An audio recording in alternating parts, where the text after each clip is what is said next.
YouTube was good. It's your boy Jody Joe. Welcome to Jody's Corner. And yes, who you see on your screen is a man that goes by the name of Q Reviews, heavy supporter of the channel. Welcome, Q Reviews, man. What's up, bro? Yo, Jody Joe, thank you so much for giving the opportunity to be on the live show on the YouTube platform. Period. This is an honor. Been a long supporter for a long time. Just to sit here to kick it with you, with you know what I'm saying, talking about pop culture or whatever we're talking about, dog. It's a massive pleasure. Thank you so much for having me on. You're welcome, bro. It's nothing, man. Hey, we here, Q Reviews. I just want to say that I noticed you doing a lot of putting a lot of work into your channel, man. You was a subscriber. You were showing love and support. Thank you for your donations, your likes, your thumbs up, your comments. And I've been seeing you grind. So I said, man, shoot, let me do a video with this man. Let me help this man. Let's get a conversation popping. Nothing, man. It's been more than an honor. It's not about growing for me and nothing. I was just showing you support. Ever since you did that Wonder Woman video and the Batman vs Superman, you might have seen me low key commenting on like facts or shit like that. But I've been a mad supporter from you know what I'm saying, your channel from the early days. And man, to be here, to actually be on here, you know what I'm saying, to see the level that you had grinding from, it's just an honor. Thanks, man. I appreciate it, man. So yeah, this is it. State of the pop culture. State of pop culture. I don't know. I know that you're mostly a film guy. You respect the craft. You love movies. You love film. You don't do reactions, and I respect that. You do movie reviews. You do discussions. What I started my channel off doing, man. So I know that you're a fan of the pop culture genre, right? Yeah, of course. I mean, all this. But I mean, man, of course I'm a fan of pop culture. You know what I'm saying? That was drives me, you know what I'm saying? Even from a little bitty itty kitty going to Blockbuster Video, you know what I'm saying? Getting the latest releases, things like that. Hip hop. I used to rap. I've been on stage with Open Up for Biggie. You might not have known that. Oh man, legend, bro. Yeah, out here making moves. Yeah, like before he was like Biggie. Our name was Notorious as well, so I thought we was gonna be on that same level. Like, yeah, skip Notorious. Like, yo, we gonna be bigger than that, bigger than him, son. But of course, that didn't happen like that. But as a fan of pop culture, dog, I've been all about this, dog. Yeah. And just to sit here and talk to it, I'm with it. So where you from, man? I'm actually from Detroit, Michigan, Southwest Detroit, as we call it, ABD. You know what I'm saying? Born and raised in Detroit. I come from my father was a automotive worker for GM. You know what I'm saying? My mom was a stay-at-home mom, was a teacher. Tight. God rest her soul. She passed away a couple years, but she gave me the intention to follow my dreams and do what I really loved, and you know what I'm saying, go for the passion. Even when I wasn't doing this YouTube thing, you know what I'm saying, like Girls With Nothing But Trouble, she was the girl in my video, and things like that. So I come from that type of strong family structure, and from Detroit, Michigan, and and I always love movies, you know what I'm saying. I'm day one with them boys, you know what I'm saying, Friday 13th or whatever's going on. So I just love this. I just love this thing, dog. So, I'm passionate too about the same shit, bro. Like it's same. I come from the hood, like you. Passionate about this pop culture stuff. These characters mean a lot to me, man. Especially when it comes to like superheroes, when it comes to video game characters, when it comes to Disney characters, and pop culture is. And then later on in life, in my teen, anime, Dragon Ball Z, baby, all day, Yu-Gi-Oh and shit, Pokemon. So this pop culture discussion. And welcome everybody who's up in here watching right now.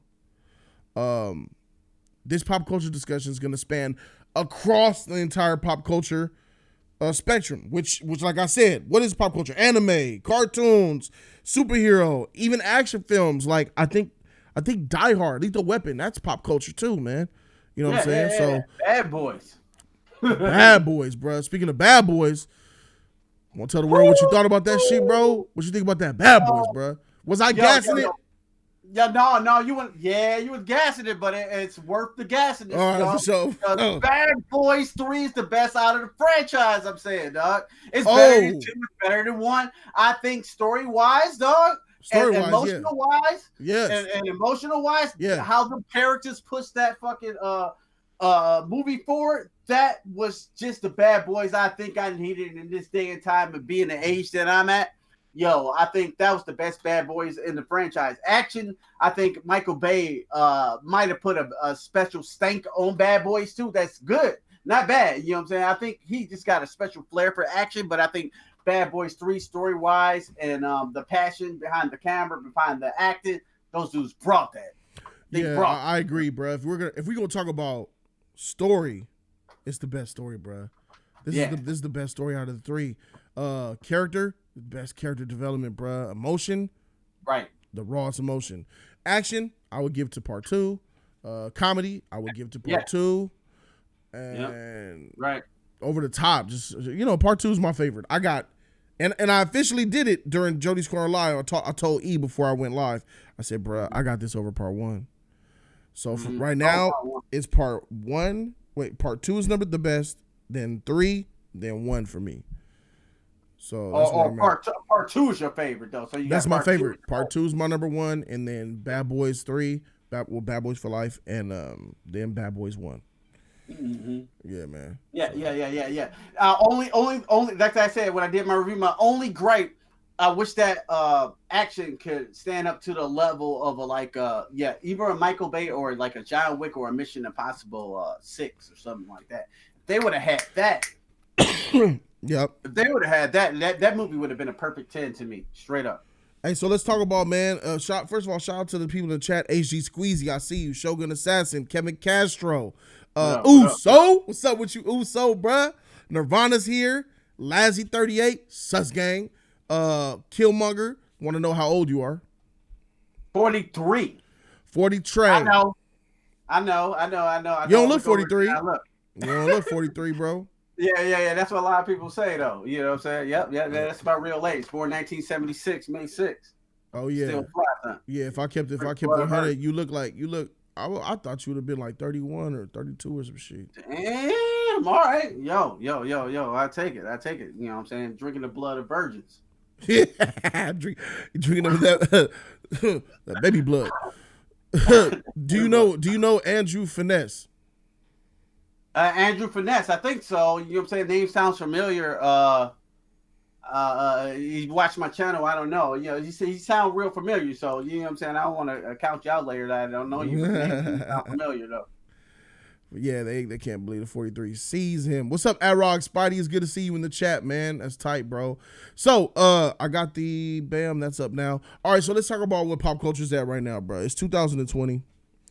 This is a lot. This is some weird times, bro. And I'm kind of glad that you're a little bit older because you could even spend more light on what the past was like, bro. The 80s compared to 2020. If we look at the pop culture films that came out in the 80s and we compare pop culture to how it is now, bro. I mean, god dang, bro. You talking about Lethal Weapon, Die Hard. Oh, from the 80s. Last Action Hero, Commando, Schwarzenegger, Stallone, Predator, Steven Seagal, Hard to Kill. What you got? You know what yeah, Hard to Kill. I think that was like early 90s, 92 or something. Man, that's my favorite freaking shit. That's my favorite Hard to Kill. Hard to Kill. Yeah. Shit. That's one of my favorite too. I think Hard to Kill might be my favorite Steven Seagal That's movie. My favorite one. Yeah. Because it was just hard. You know what I'm saying? He was at that, you know what I'm saying, at that block doing that. Yeah. Steven Seagal, son. Yep. You know Back to the Future, RoboCop, Rambo. I see. I really see a huge difference back then. 87.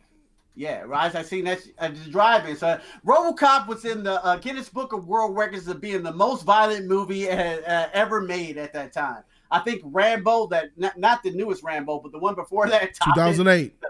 Yeah, 2008, because it was just. I think it should have been called a RoboCop 50 cal kill because it was just bodies being obliterated by 50 cal. And guts in that motherfucking movie, bro. Rambo 2000. That's the best Rambo movie, man. I don't even freak with nobody say. Yeah, that's my number one, man. You see the new one though too? Like I saw the new one. The new one was good too, but it wasn't. It was violent as hell. It was violent, but not more than that 08 one to me, dog. No. That fool was woo. Some people throwing out their chat in the chat. Bloodsport, Double Impact, Terminator. Yeah, how we can forget Terminator? Terminator 2 is the best action movie ever made. We can debate it, but I think that's the best action movie ever made. Was it 91, 92?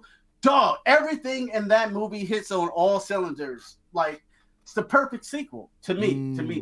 What do you think? That's one of the Titans, bro. The best action movie ever made. I think I'm still stuck on True Lies. True Lies over Terminator 2? Yeah, I think Terminator 2 though? I think I'm stuck because like same they're both Arnold Schwarzenegger movies, same directed by the same person. I just True Lies to me had a lot of epic in it. It had a lot of epic one-liners, a lot of epic scenes, a lot of epic dialogue. It had and it was a classic action hero story to me, bro. I don't, bro. He shot him on a missile through a building into a helicopter, bro. I mean, bro, when that shit happened, the bridge. I mean, there's so much quotables. There's so much shit going on in that movie, bro. Terminator 2 is, and I think this is. First of all, I don't disagree with you. If someone says Terminator 2 is the greatest action franchise, I'll let that go because that's fire. Yeah. Here's what it is. Terminator is a part of a franchise. It is a sequel. Right. True Lies is its own universe, its own one-off, its own little story that came out, and that's it. Terminator 2 is the best of the franchise, but it is of a franchise. And I just think I think you get brownie points when you just come out and you just like that dope and you go away. Yeah.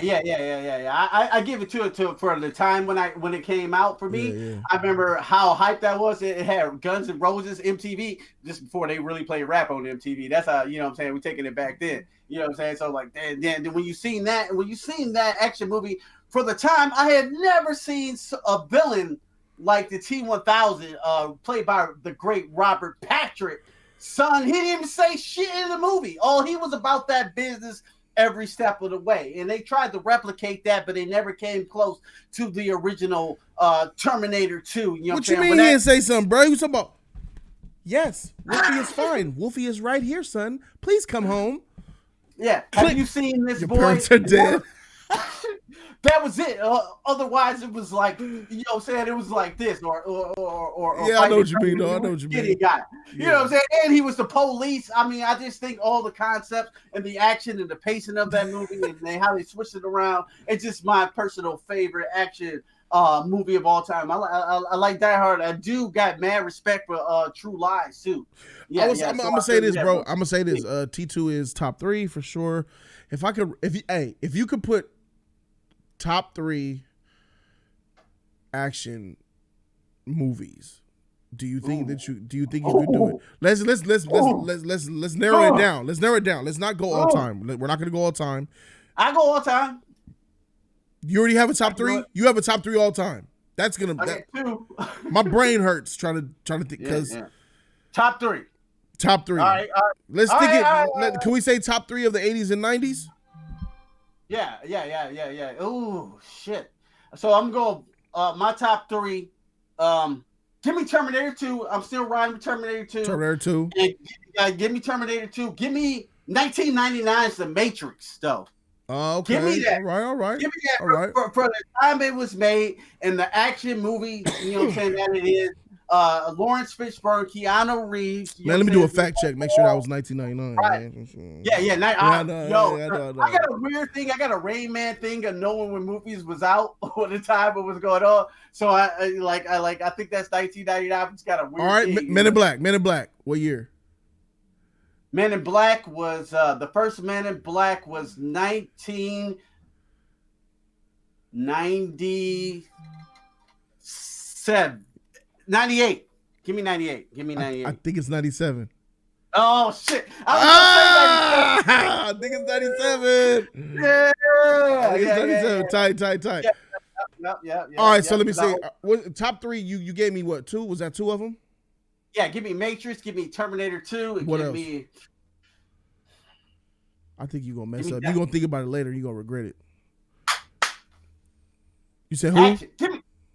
Give me Predator or Die Hard. No, or motherfucker. You gotta pick one, bro.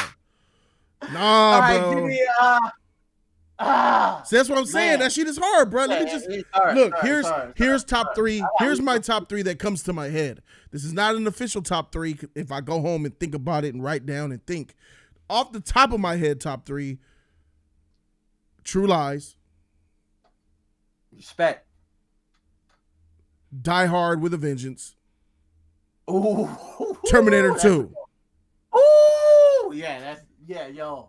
Top of my head. Die Hard with a Vengeance, bro. Man, that's my shit, man. People, I think that's the best out of the franchise, actually. yeah, I know. I love man. Die Hard 1. I love Die Hard 1. Die Hard 1's fire, but Die Hard with a Vengeance, bro. That shit took it to a whole. Samuel Jackson, that dynamic, Hans Gruber's brother and shit. Yeah. Simon, that the girl, the theme, the score, bro. That shit was fire, bro. Pacing of that movie, it's an all-time classic. Damn. So, what's up, Trucker? I see you in the chat, bro. Shout out to Trucker, man. Welcome, Woden. Hey, Trucker, since you from the old school, man, what's your favorite all-time action film, Trucker? I want to know. All-time, number one, all-time. Q Reviews was Terminator 2 Judgment Day. I think I'm rolling with True Lies, Arnold Schwarzenegger. and Matrix. Let me see. And what you got, man? Shout out to Tyreen. He's up in here, man. Shout out to you, bro. So what you got, Trucker? I want to know, Woden, what your favorite is. All right, let me see. What up, Damien? Shout out to Damien. He's in the chat. Die Hard 3 was awesome. My favorite. Yeah, definitely. I think all the Die Hards were good except A Good Day to Die Hard. Let's talk about the Die Hard universe, bro, since we're talking about the state of pop culture. A lot of people accredit the first Die Hard movie for really creating and revolutionizing the action genre. Would you agree with that?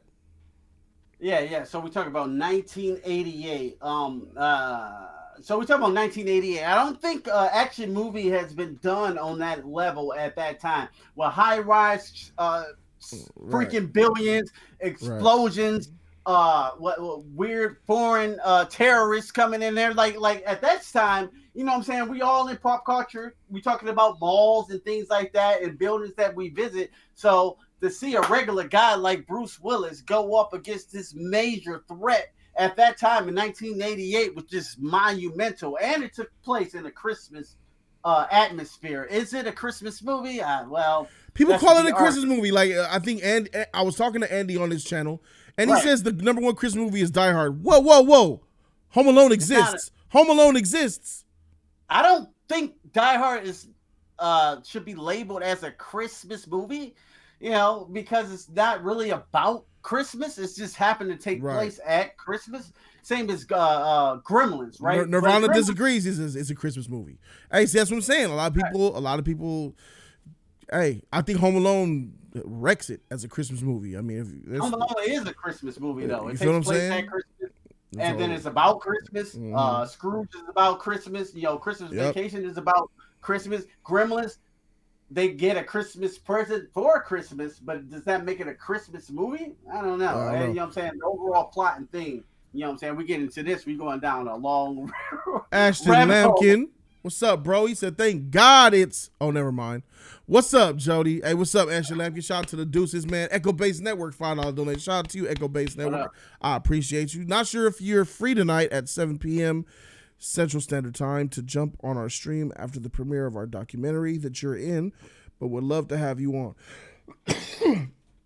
Saturdays are hard days for me. I made this Saturday stream with Q because I was supposed to do it Thursday and I dropped the ball on that. And I apologize, Q. I was supposed to bust that. And I said, freak it, let's do it Saturday. And then my girl she had to go to work. So she went to work and she'll be back. And then we're going to go out. So I don't know I think I'll be away from home at the time. So I won't be able to be there for that live stream.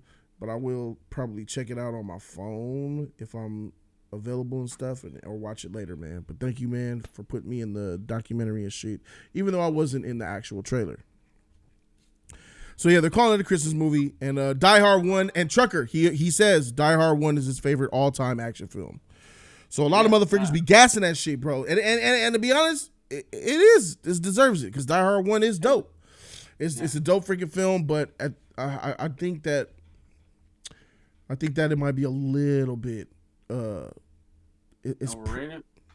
Yeah, man. I don't want to be that guy, but I think so. For me, it's a little bit overrated, in my opinion, because Die Hard with a Vengeance took that shit to a whole nother level. I mean, which one did you see first? Did you see the original Die Hard, or Die Hard with a Vengeance? I saw the original one first. All right. I saw him. I think I saw him in sequence. I saw Die Hard 2, I saw him in sequence. All of them in sequence. Nice. Yeah, man. I don't. The She was dope. It's a good movie. I would give it an A for sure. First Die Hard, and then you got Die Hard 2. How you feel about that shit, man? Die Hard 2. A lot of people don't like it, man. You know what? I think it's an alright action movie. But I think they just missed the ball with I don't know, the action level. They tried to turn it up to a 10, but it ended up being a 7. I just don't think it had the same impact or the same. I'll stop by. Investment. You know what I'm saying? I wanted to invest it like I was in a Die Hard 1 or Die Hard Vengeance. I just kind of felt off. I don't know what it was. Maybe it was the direction or whatever. It just seemed like a video game. You know? Yeah. And then Die Hard with a Vengeance, best one for me. A Good Day, Live Free. That's like 7 movies in the Die Hard franchise. I think the Die Hard franchise is probably one of the best. It is one of the best. Is it the best? I don't think so, bro. So if we could pick an actual pop culture action franchise, what franchise would you put as the best franchise? Well, yeah. So we talk about the best pop culture franchise, like this is action franchise. No, we're not there yet. We're not at the overall best franchise. We're at pop culture action franchise, which that eliminates. Mostly, it's basically the best true action franchise. Damn, how we not gonna look at John Wick though? You can't not look at it. It's definitely in the fray, bro. Yeah. John Wick in the conversation, son, because all 3 of them boys was Damien threw a fire one out there. He threw out Mission Impossible. My dude threw out James Bond, John Wick. But my man, somebody put it in. Somebody already put in what I have as the best action franchise. Someone who probably already. I got. You know what? I got Lethal Weapon, man. Lethal Weapon. I got Lethal Weapon. It's 4 of them, it's right? 4 of them. That 4th one? Oh, it had Jet Li though. I love that 4th. That 4th one was fire, bro. With Jet Li and Chris Rock, bro. That shit was tight, bro.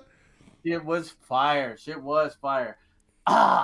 It's either for me, it's Lethal Weapon, then like the reason why I don't give it to Mission Impossible is because Mission Impossible 1, 2, and 3, while good, some of them were not good. Like they were like whatever.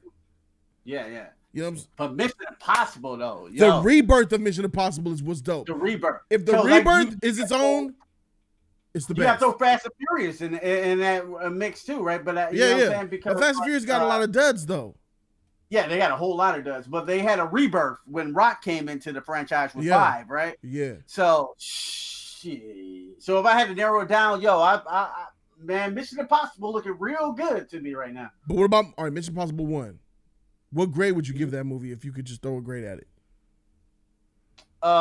Shoot, I'd give Mission Impossible a B+.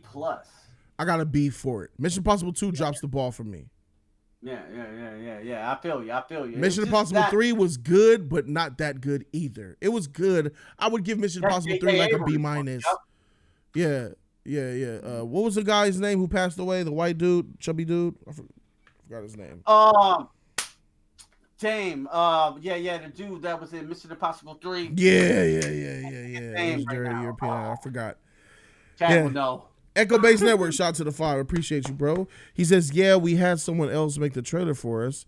And there were a lot of people in it in the trailer, including Andy, that did not get in it. Yeah, I figured it was something like that because I noticed that there were some people that didn't even have the bigger voices against Star Wars who were in the trailer. I was like, shoot, somebody calling favoritisms in this trailer, bro. Oh, it ain't Star Wars.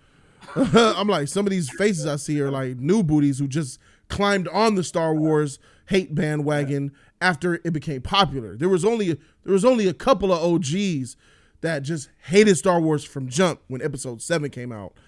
So there's a real, on one hand you could count them. So yeah, I was a little turned off when I saw that trailer. I ain't even gonna lie to you, bro. I said, what the freak were these people? Most of them were like bandwagoners. I'm like, people on this trailer like, these motherfuckers ate up Episode 7. These are people who freaking liked it and so I was just like, whatever, bro.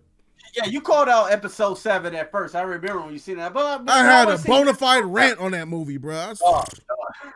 You did. When I see Episode 7, I was like, okay, they playing it safe. J.J. Abrams bringing back Star Wars, but maybe people who haven't seen it 30 years ago. So I was like, all right, I'll give it a pass. And I liked the lightsaber fight. They had a good lightsaber fight in the Force. You know what I'm saying? I thought that was all right. Yeah, it was all right. Yeah, it was all right. It was like, okay, maybe they can branch off of here and make it better. But, I was wrong. Yeah. So, yeah, they got it. Philip Seymour Hoffman, rest in peace to him. Yep. Best action franchise. Did you pick one? If I had to put my money on it, Mission Impossible. Give me the Mission Impossible because of the rebirths are so fire. They're fire. But then I have to compare it to John Wick, which has only got 3, and that action. All right, hold on. All right, so let's separate the sheet. All right, the rebirth of Mission Impossible versus John Wick. Head up. John Wick. Woo. All day, because that action is in camera and it's no. And I can't go that route. I can't take that ride. But I'm putting up against Tom Cruise and Keanu Reeves. Keanu Reeves doing all that shit himself, and it's in camera, and you're not. Look at what Tom Cruise is doing. Tom Cruise is actually risking his life, bro. Keanu Reeves ain't stepping outside of nobody's plane. He ain't finna step outside of nobody's building with suction cups. No, but he good at that fucking, you know what I'm saying? Like pulling that gun, you know what I'm saying, and firing, you know what I'm saying, within camera and doing those action moves, those long ass arms that Keanu Reeves should be doing. I don't know. I really enjoy looking at it, but Tom Cruise do really be putting his life on the line. That plane, dog. Yeah, dude. Yeah, bro. He out there risking it all. He risking it all. All right, my man, are we disrespecting Bourne Identity in any way? Yeah, no. I don't think so. Yeah, no. Bourne Identity is cool, but it ain't messing with John Wick. And like, if you put those up against together, it's John Wick all day. You know what I'm saying? That action in John Wick, that brutal violence, and then just that awesome gung fu combo. It's just, he really developed something new and flavorful and shit. Yeah, that gung fu is the wave so now. Flavorful. Yeah, it's like that steak you cut into that. You know what I'm saying? That medium rare, that taste you get. But if we have to get to Mission Impossible, though, that's, prime rib, though. You know what I'm saying? Like, the action in that, it's almost above John Wick. Dang. So the reason why I brought up 80s and 90s action movies, and I kind of wanted to target it there, was to create some type of a contrast. Because action films back then had sex, gore, violence, one-liners. It was all about the dude, the hero, the female getting the girl, and the story. The bad guy loses in the end. It was a formula that we all loved, and we were okay. We loved it. We loved But if you fast forward to today, not even today. If you start around 2012, like, stuff started to get a little different, and especially when 2017 hit with that Me Too movement, and everybody's coming out with their own inclusion phase and fads and all that shit. There's a huge difference the way the pop culture franchise looks now. I gotta say, without the superhero genre coming out, you couldn't make an action movie now.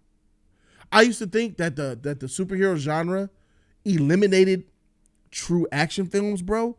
But honestly, I think that formula of action films where the muscular alpha male and the beta male woman, I get the girl, we end up having sex. She's a damsel. She needs me to save her. bro, they can't release that shit no more. So the superhero genre came out at a perfect time, in my opinion, because you can't release True Lies now. The woman was objectified. She was a sex doll. They used her as a his own wife as a sex decoy to try to go undercover. I just want to point out that and ask, do you sense a difference in the way pop culture is today versus the way it was 20, 30 years ago? Yeah. Because I see the shit. Yeah. I agree with you. I'm agree with you on this, that it became less. It's tamer now. You know what I'm saying? So I'm going 1987 RoboCop. The pure visceral violence in that film. Taking Alex Murphy getting murdered, shooting women through their damn dresses, you know what I'm saying, hitting dudes in the balls. Yo, that shit was it was new at the time and shit too, and it blew our mind just to see a toxic waste dude get exploded on the car. I'm just taking it from one movie. Total Recall, eyes bugging out, you know what I'm saying? The woman was, that was fire. Sexy. You know what I'm saying? Triple titties. Triple titties, 3 titties. Three titties, baby, come on. I was infatuated with that third titty. It had sweat and shit on it, dog. Yeah, sweat. Bruh, right between that first and third titty, that second titty had sweat on each side of that. I wanted to smell that sweat, bruh. I bet she smelled good. In a nasty way. In a nasty way, son. See you next time. You can't do that shit nowadays, though. You can't. You can have 3 titties in a movie in 2020. Like, what the freak is it? 3 titties? 3 titties? No. Hey, bro. Hey, Total Recall got rebooted with Colin Firth. Colin Farrell. Trash. Did they show the 3 titties? They didn't show the 3 titties. No, they showed 3 titties, dog. They're like, come on, that titty had juice in it too. Like it had a little girth, like an actual plastic surgeon worked on that titty. Like they had it perfect. Like those special effects in there were fired. 2 weeks. 2 weeks. Bro, I said Colin Firth. Yeah, my bad. I remember. I think she had 3 titties, but it didn't show the titties though. They ain't show the areola. They didn't show that pepperoni patch, bro. And that's where it's at. That's where it's at. I want to see that. A titty is not a titty until you see that pepperoni patch. Until you see that pepperoni patch, son. You know what I'm saying? Back in 1987, I seen that boy in the drive and it was like, that's a titty. Yo, is that 3? Is that 3 areolas? Yes. You know what I'm saying? I was. Everything is in the nipple, bro. Everything is in the nipple. You gotta see the nipple, bro. So that's where I'm at. So if we look at 2020 and shit, the way Marvel came, DC came. DC was kind of killing it initially with films like The Watchmen.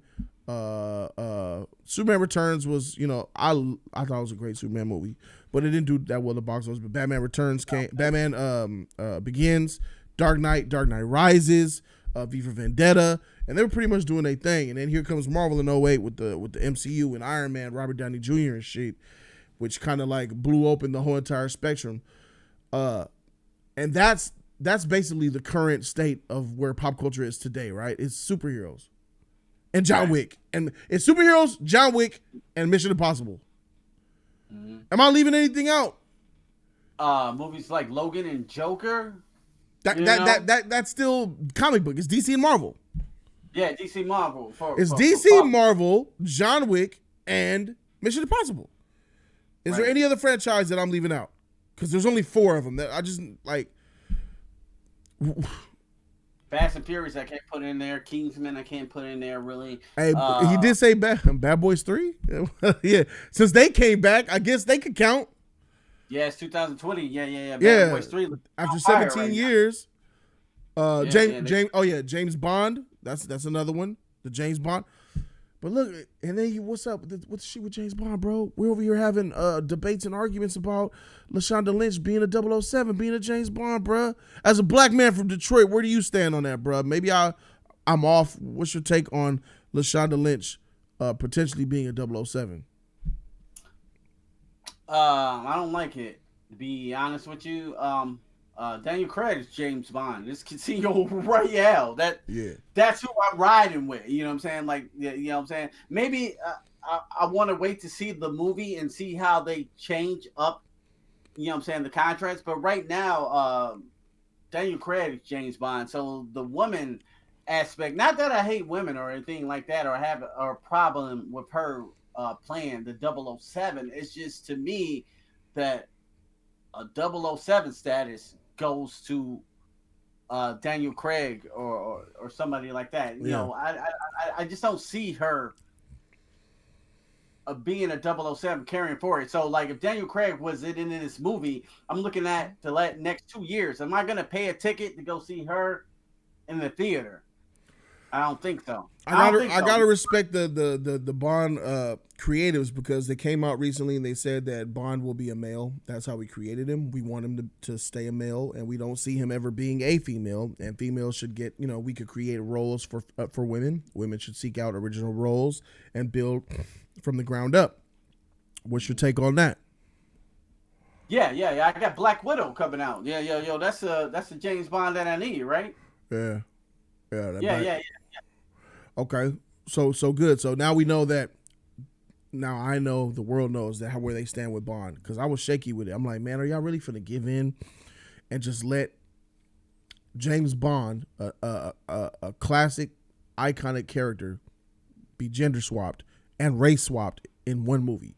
Like, that shit is polarizing. It's a motherfucker, bro. You're gonna alienate all the fans because it won't make narrative sense. So them coming out and saying this gives I put a lot of respect on that, because Kevin Feige is saying something totally different over there with the MCU, bro. Kevin Feige's idea is like, hey, everybody come and go. Come on, everybody in. Come gay, come lesbian, come pansexual, come weirdo, come alien, come freak, come black, come white, come Asian, come Indian.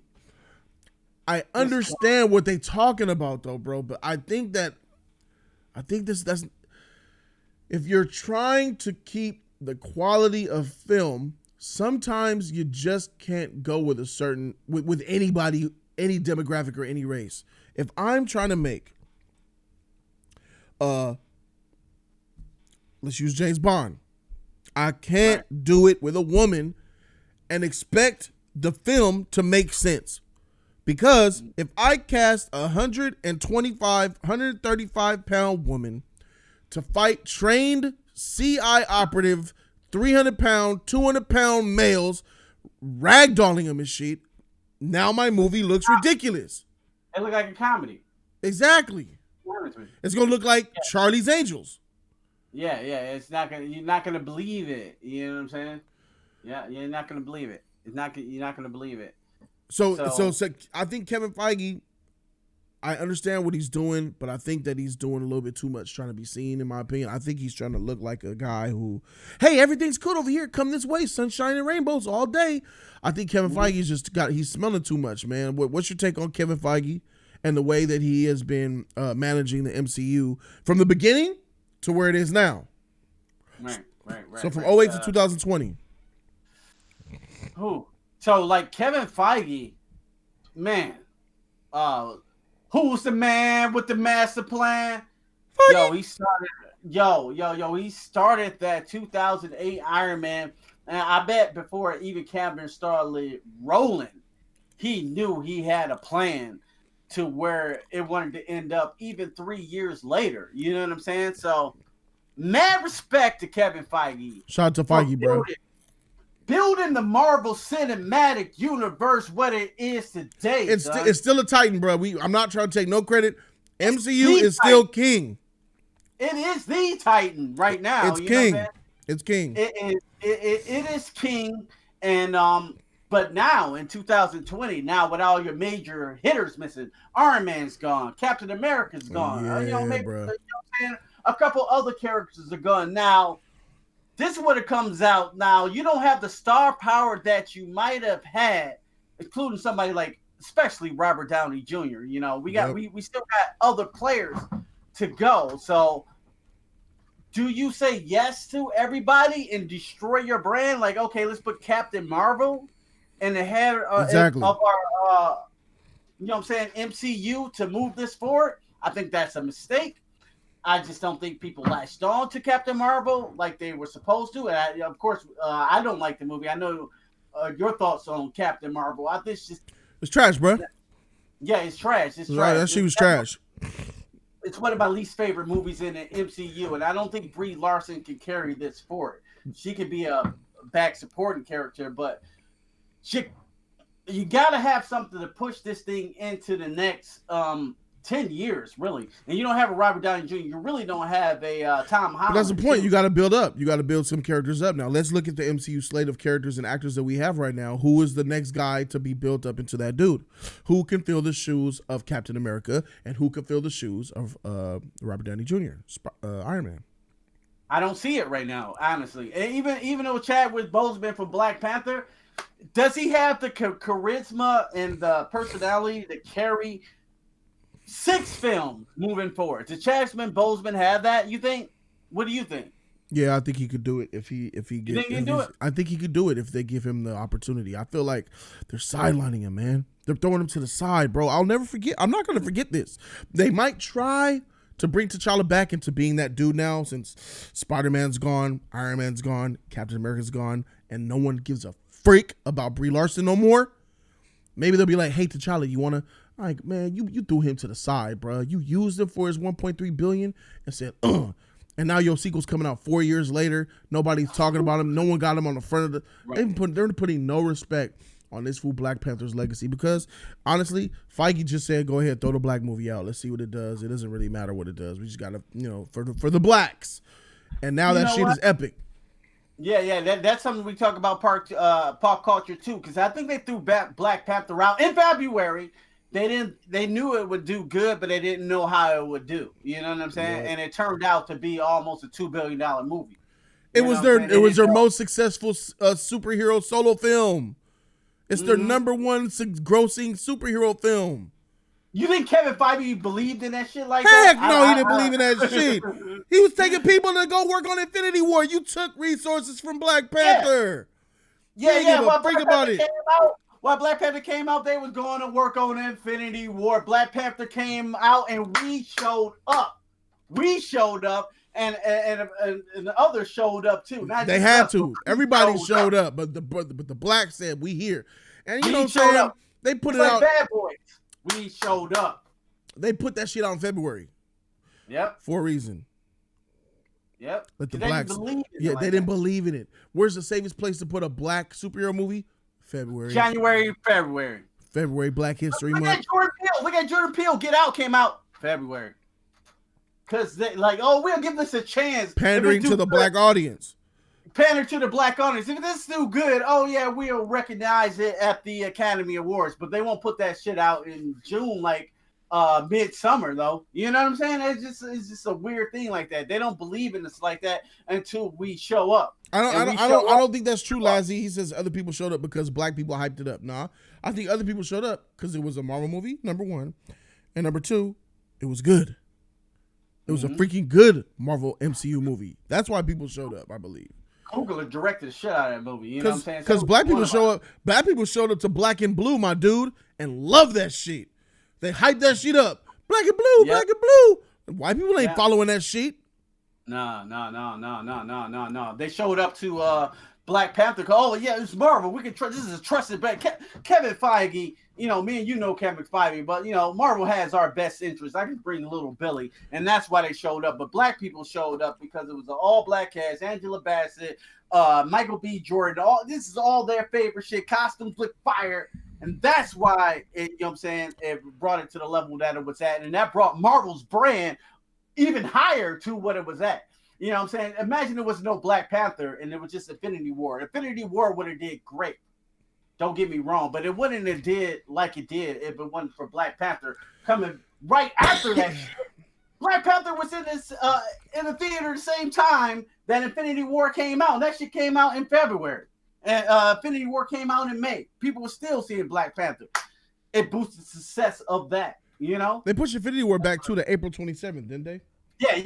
April 27th. Yeah, you're right. Yep. Hey, man. Yep. So And imagine if Black Panther didn't come out in February, but came out in June. That's what I'm saying. Yeah. It came out in June. Would have made more money. It would have made even more money. Yeah, because you're riding the success of Infinity War. It would have made more money. Yep, we showed But up. they didn't believe in it. You know what I'm saying? And it saddens me because you don't push Black Panther, which had a great score, great cast, great direction, great, and you push the shit out of Captain Marvel. You throw Brie Larson all the way down our throats. She's the strongest. She can move a planet. Remember him talking trash about her? She can move worlds. She's the strongest Avenger. That's Kevin Feige fanboying over her, bruh. Happy Meals. I'm like, yo, what the freak is going on? And then she turns out to be garbage because you got stuck on a freaking SJW freaking roller coaster. And now look at her. Brie Larson's out here showing her titties on freaking late night TV show, tight dresses and shit. Now you want to be a sexy woman. Now you don't want to wear man pantsuits and woman female bodysuits. You want to wear nice tight dresses with a gang of cleavage because everybody is tired of her shit, bruh. Anyway, shout out to my man, The Novice, man. $5 donation. All the way, shout out to you, bro. He says, Jody, Q. This is why the Moon Knight series will be dookie. Disney is too pixie dust to give Moon Knight the savagery he needs. What happened from the 80s to now? We're talking about that shit. It's this political, social climate that we're in, bro. And to be honest with you, bro, Moon Knight is coming on Disney Plus, isn't it? Yes. Nothing on Disney Plus will be right. Nothing on Disney Plus will be for adults, bro. I'm sorry. Even when I saw Mandalorian, I knew. I said they're not going to take it there on this platform, bro. You're absolutely right, Novice. Moon Knight will be straight sauce compared to what he should be. I am in 100% agreement. And anything else on Disney Plus will be 100% cartoony, jokey, MCU formulaic sauce. Mm-hmm. But even if it's good. Yeah, that's terrible. For Mandalorian? Yep. For Mandalorian for it to be kiddie and to be on Disney Plus, even though the production value that it's at. Yep. You know what I'm saying? Yep. I think it's a bad thing because it's being held back by its rating. I think it is being held back. I agree with you there. That's the sole definition of why. Disney owns Hulu. They own a percentage of Hulu. Put it on Hulu. Right. Put Mandalorian on Hulu and give it a hard PG-13 and go R if need be and do it right.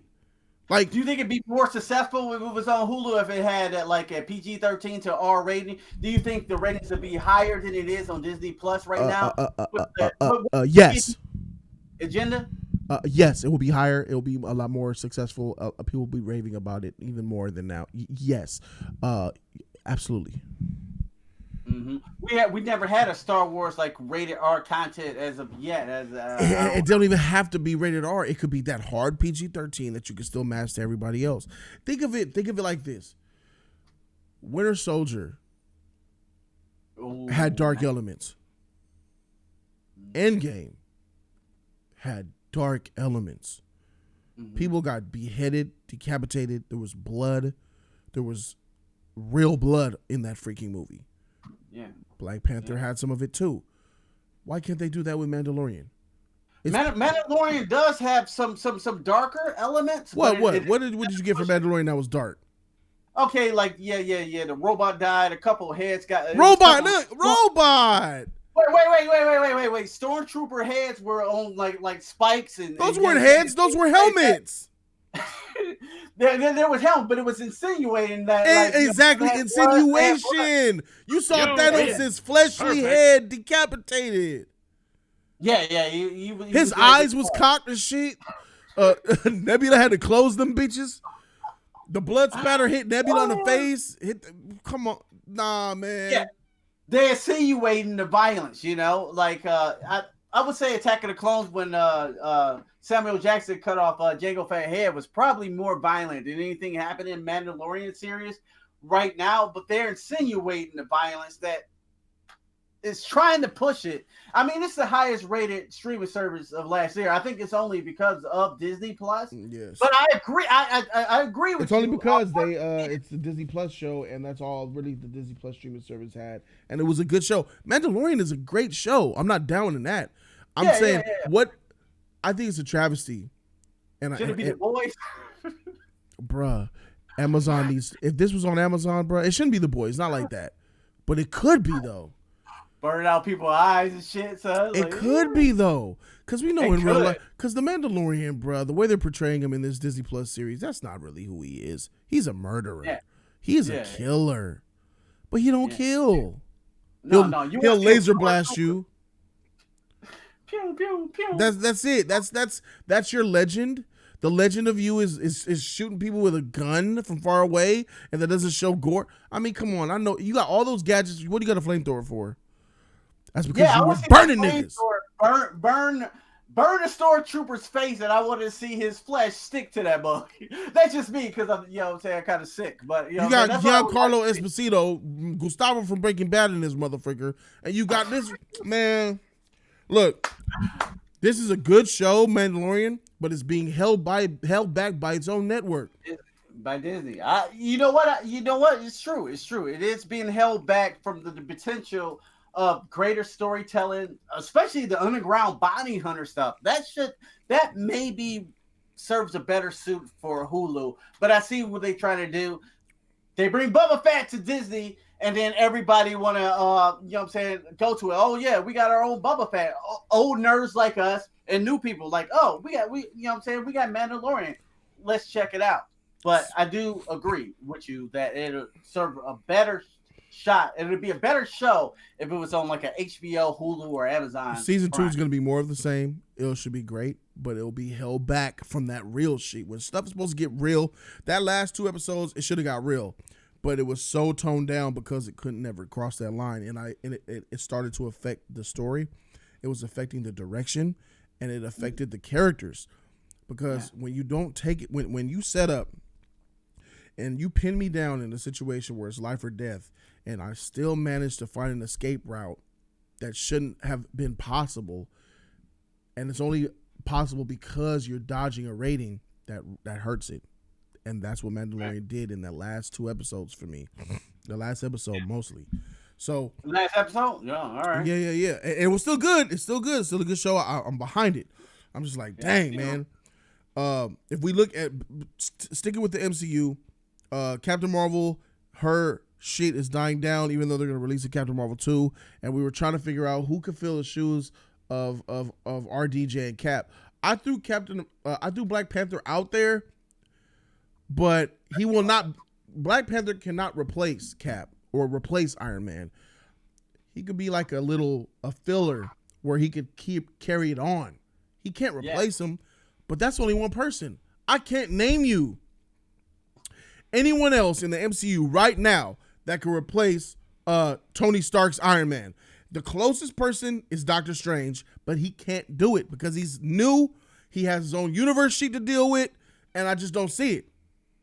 He can't carry a film. I mean, he can't carry a film. Benedict Cumberbatch, he's a fantastic actor, but I don't see him having that same charisma that people will flock out in droves to go see Benedict Cumberbatch. I mean, he's going to make some good money. He's going to make 600, 700 million when it's all said and done. But is he going to make $1 billion? No. RDJ can do it. You know what I'm saying? If RDJ release a movie next year, it's most likely to make $1 billion if he's playing Iron Man. Maybe Dr. Doolittle, but if he's in that role as Tony Stark, I think a role he was born for, he can do it. I don't see nobody leading the MCU right now. Tom Holland is flaky with Sony. He's gone. He's about to be gone. That one movie, he out of there. Yeah, he out of there. So we can't use Spider-Man. My man said Spider-Man is Lemonade T said Spider-Man is basically Iron Man Jr. in the MCU, but he's about to be gone. He's about to be gone. So you can't even count him as a factor, Shout out to you, right? Benji. No, he's not a factor. I wouldn't count him. Yeah. You can't. So we got Black Panther. Count him? I have to. Who else? Yeah. Who we got? We got Thor, Guardians of the Galaxy. That's laughable. Thor, laughable. Hulk, laughable. Guardians, laughable. Ant-Man, that's a true joke. That's who we got left. That's the state of pop culture right now. That's who we got left. Captain Marvel and Ant-Man and the crew. It does look like they try to do Captain Marvel and Spider-Man, and now both of them are failing. because Captain Marvel is throw up amongst fans, and Spider-Man is about to be gone. Sony said give him back. So it's gonna have to be Black Panther and Doctor Strange by default. Woo! I'm not Your face excited about that. I am. Woo! That's tough, bruh. That's tough. I don't know how excited about, but by Doctor Strange. Yes, Black Panther. I'm excited about Black Panther. You know, he needs something to play off of. I think Black Panther is better. As Chadwick Boseman played the character as of now, I think he's better playing off another character like Killmonger. I thought he was better with Killmonger. You know what I'm saying? Not saying Chadwick Boseman is a bad actor. I think Michael B. Jordan overacted that Killmonger role, but you think he overacted? He was crazy. Man, he was tight, bruh. I love dog. How you feel about him? How you feel about him? That's my haircut in the back of Killmonger, son. I modeled my shit after that. I love Killmonger, but yeah, he was turning it up to like 10. Yeah, he was. I thought he was overacting a bit, but I enjoyed the shit out of it. For sure. And then he was a great character, but I think he melded well with the calm collectedness of Chadwick Boseman and Black Panther. That's why I think it worked so well. So I think he have to have something to play off of. Chadwick Boseman, can he carry about? If you see Robert Downey Jr. in a cave by himself, you're gonna be entertained of him just making a chord. You know what I'm saying? You're just gonna be super entertained by him. Like what do we have in the MCU to carry us to that? It ain't gonna be Brie Larson. We gonna go to sleep. You know what I'm saying? I'm done. I'm gonna keep it a buck. Doctor Strange is that dude too. Doctor Strange he'll put me to sleep. Yeah, me too. Doctor Strange is like a grandpa. He's like a daddy. He's like the guy you can't even joke with. He's such a stern, serious character that you can't. I don't see him galvanizing anybody. Like, look at him in Endgame. He was supposed to be the guy that really pull things together. But at the end, he didn't really have much to do. Yeah, he didn't fill in Tony. He didn't do anything in Endgame, really. No. He sat there and stopped the water. He was working on a flood the whole freaking scene. So I don't even think I saw Doctor Strange again. I rewatched it a couple months back, and it doesn't hold up. Tight visuals though. Those visuals. Give it up to the visual effects. The visuals are fire. That's what like MCU is, baby. It'll always be. We will always have this conversation. Oh, that movie. I don't know about it, man. Them visuals though, that action though, them outfits though. That shit was fire. I know that's the MCU formula. That shit works. But when you talk about the film as a whole, and I'm thinking about, there was moments in Doctor Strange where I was bored. There were moments where I was cracking jokes. Mads Mikkelsen's character was kind of a joke to me. Right. The Dormammu thing, funny as it was on when I first saw it in theaters, should that have been funny? Should have. It wasn't threatening. It was. I didn't feel scared or menaced. It didn't feel. I never felt like he was a serious problem. Yeah. Definitely Thanos. I feel a threat. Though. The most interesting parts about Doctor Strange for me, bro, were when he was a regular guy and he was a douchebag, arrogant Tony Stark doctor. I liked him better when he was like Tony Stark versus when he became, I'm Doctor Strange, Dr. Stephen Strange. I'm the, I don't know. Yeah, so you didn't even like the training montage of him becoming Doctor Strange? Yeah, I wasn't really that motivated by it. It wasn't even a good training. He knew everything fast. He didn't. He read books. There were scenes where the Ancient One came. How did you do that? Well, I read this ancient book, and I'm on a. He was already doing shit. I'm like, all right, I understand he's the chosen one, and he's foretold to be that guy. And shout out to Endgame, because when Hulk came to meet the Ancient One to get the Time Stone, and he says, and Hulk said, I'm here for Doctor Strange. Dr. Stevens, you're about 6 years too early. Dr. Stephen Strange is currently down the block having surgery. I was like, that's fire. That made Doctor Strange better, because that lets you know the Ancient One, while in Doctor Strange, she was kind of like, you're not ready. You're not the guy. She always knew he was the guy. Yeah. You know what I'm saying? Yeah. I thought that was fire as well. Yeah. So that's pretty tight. So that made Doctor Strange a little bit better. So, you know, I just think that I don't think Doctor Strange could do it, bro.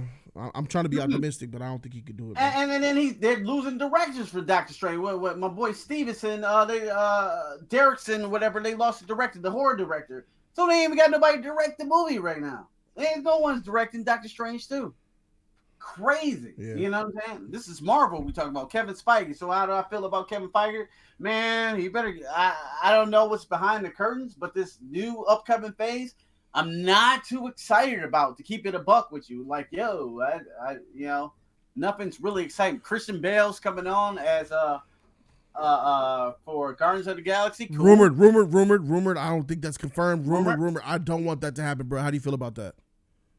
Christian Bale is a great actor, but do I see him in the Marvel Cinematic Universe? I don't know. Stay away. I say stay away. Stay away from that. Stay away from that. I if I could choose Christian Bale, stay away from Thor, Love and Thunder. The most goofiest. It's gonna be the most goofest, freaking stupidest, jokiest movie. Man, Christian, get away from that shit, bro. You want to.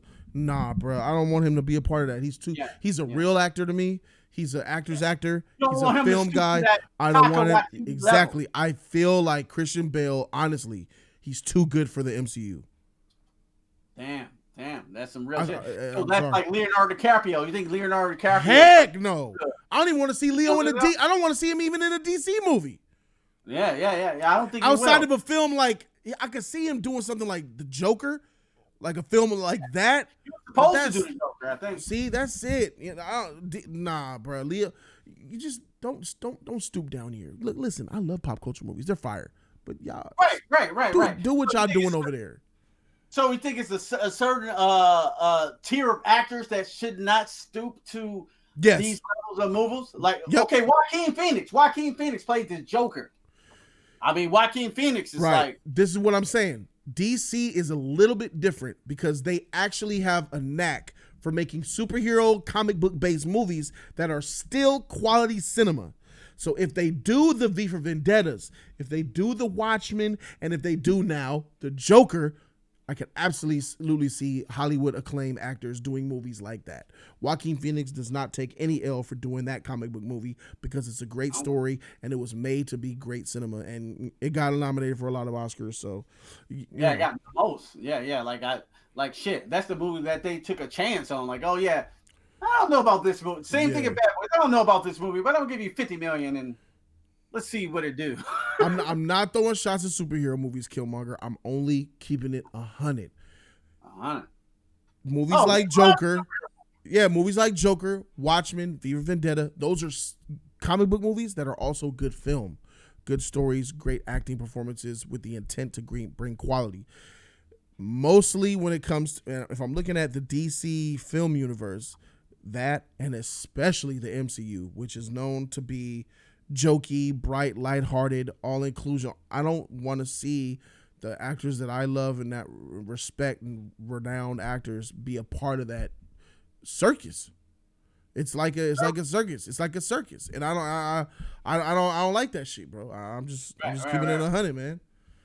But that circus pays a lot of people a lot of money. But you think it's just a certain tier of actors? You think you can count them on one hand that should not go to the MCU? Denzel Washington, maybe? Heck no, stay away. You see what I'm saying? No, here it is. Here's a perfect example of what I mean. Yeah. Sir Anthony Hopkins was in that Transformers movie, bruh. What the freak are you doing there? What are you doing? He did Thor, right? Yeah, he did Thor. He did Thor. Yep.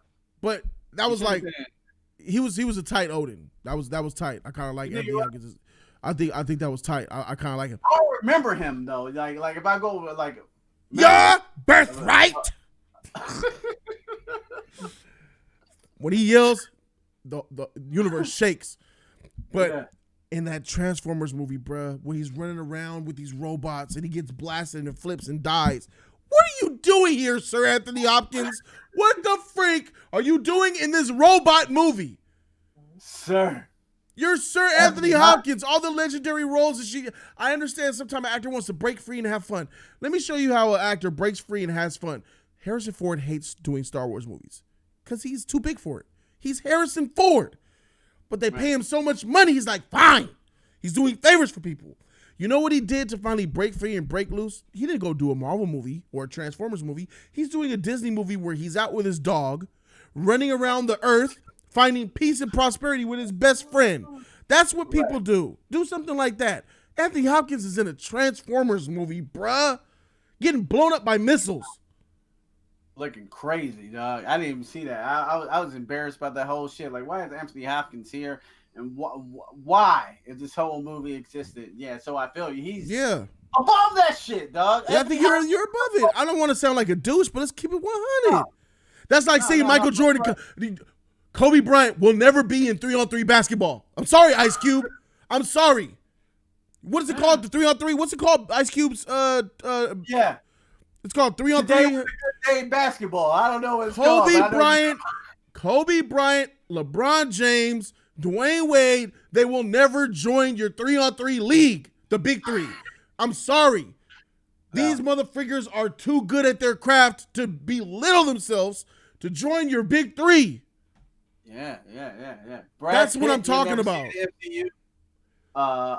Tom Cruise, you'll probably never see in the MCU. I mean, and they're not even Oscar award winning actors. You know what I'm saying? But you'll never see them in the MCU. But see, the thing about Tom Cruise, if I saw Tom Cruise in the MCU, I wouldn't be shocked because he's an action guy. He's an action guy. Yeah. He's an action. That's his thing. You're an action. And Tom Cruise, like anything's up for grabs with Tom Cruise. Life, anything. Hey, you want to squirt your water gun in my face? All right, fine. Yeah.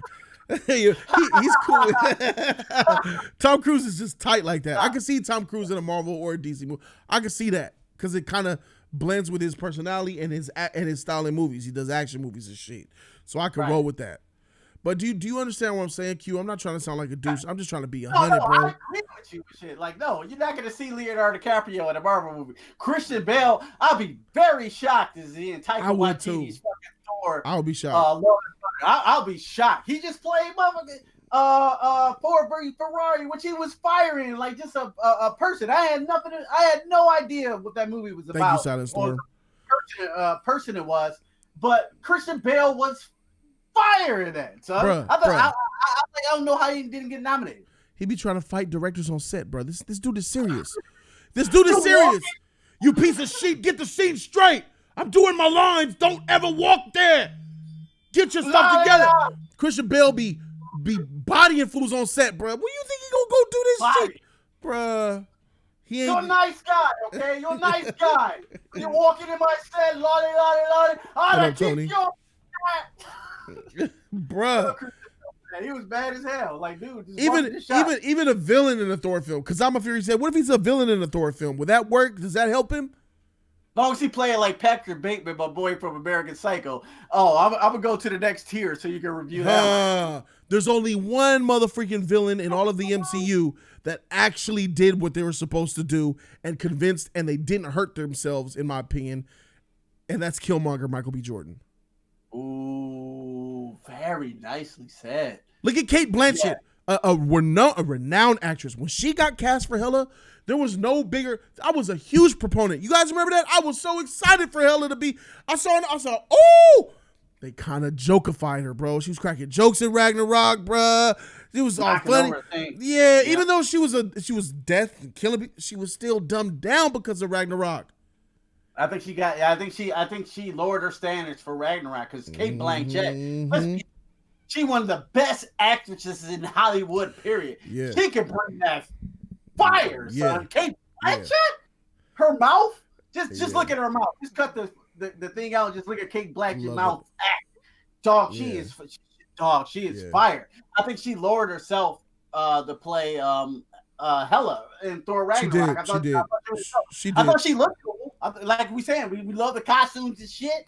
The you know what I'm saying, the spectacle. I think. Are you only saying that because you've seen Ragnarok though? If you looked at the trailers, and all that, would you have said that statement, or was it after seeing it that you say that she lowered herself? After I seen it, because that trailer was fire. Exactly. That's how I was. I saw her in this trailer, that tight suit, looking good, and all. I'm like, oh. Oh, you heard that music come? Bruh. I said, sign me up. I said, sign me up for her, bruh. She about to be the coldest villain in the MCU of all time. It was only until after that movie came out. Exactly. We seen it. And when after the movie came out, we were like, yeah, she shouldn't have did this. It dumbed her down. So my answer, Kazama, is no. Christian Bale, even playing a villain with Taika Waititi directing this thing, nah, it's not going to work.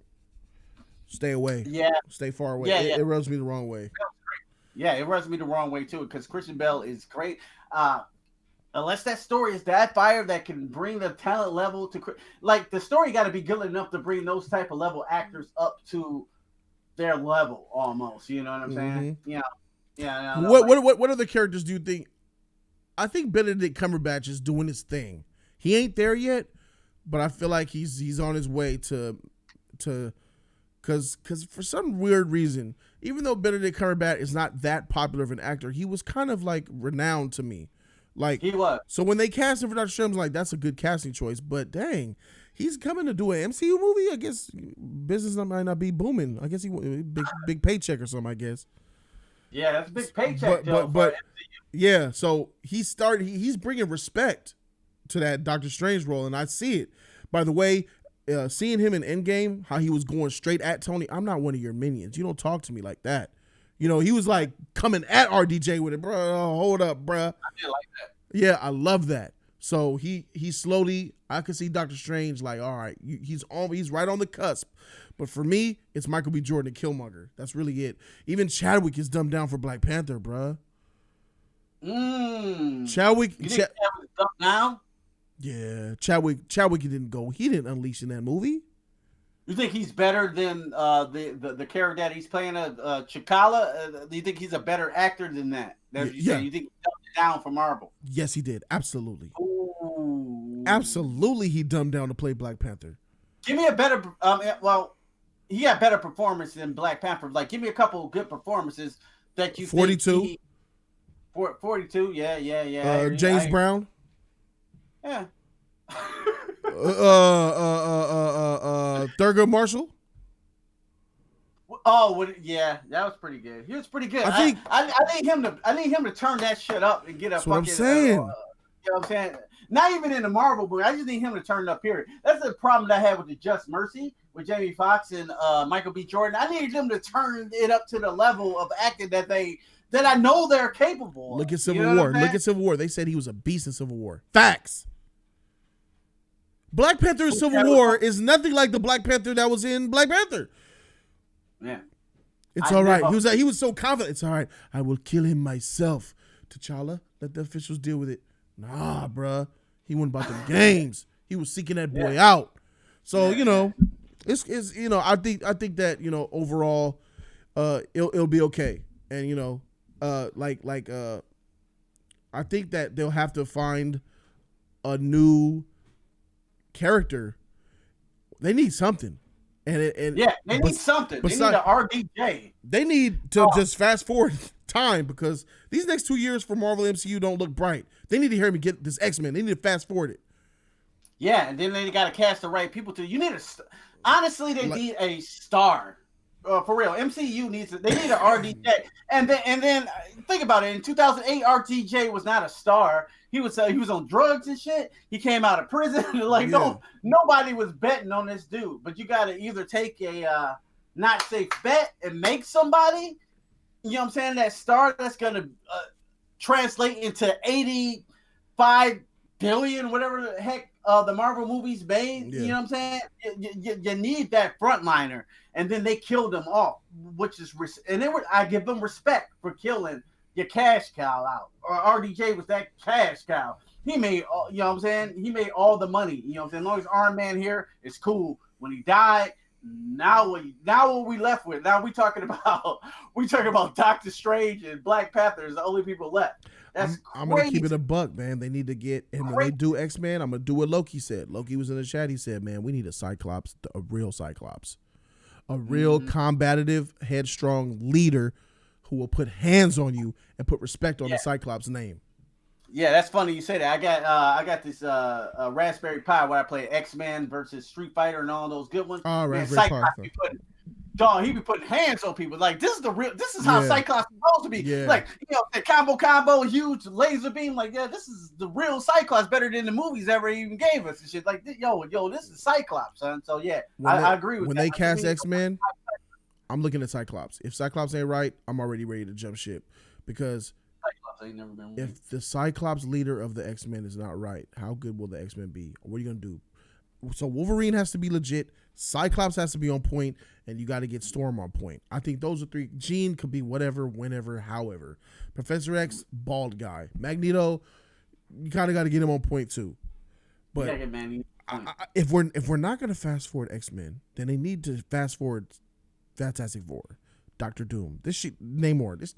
This shit needs to come out quicker, because these next couple of years, 2020, 2021, and 2022 is a wash with Marvel, bro. It's a wash. Right. And that brings us back to our topic for pop culture. So what is the state really looking like now as we're looking into the future? It's looking kind of, you know what I'm saying? Keep it a buck with you. It's looking kind of weak. It's like this depending on the companies you're talking about, because DC's future looks brighter, Marvel's does not. DC's past is dark, Marvel's is not.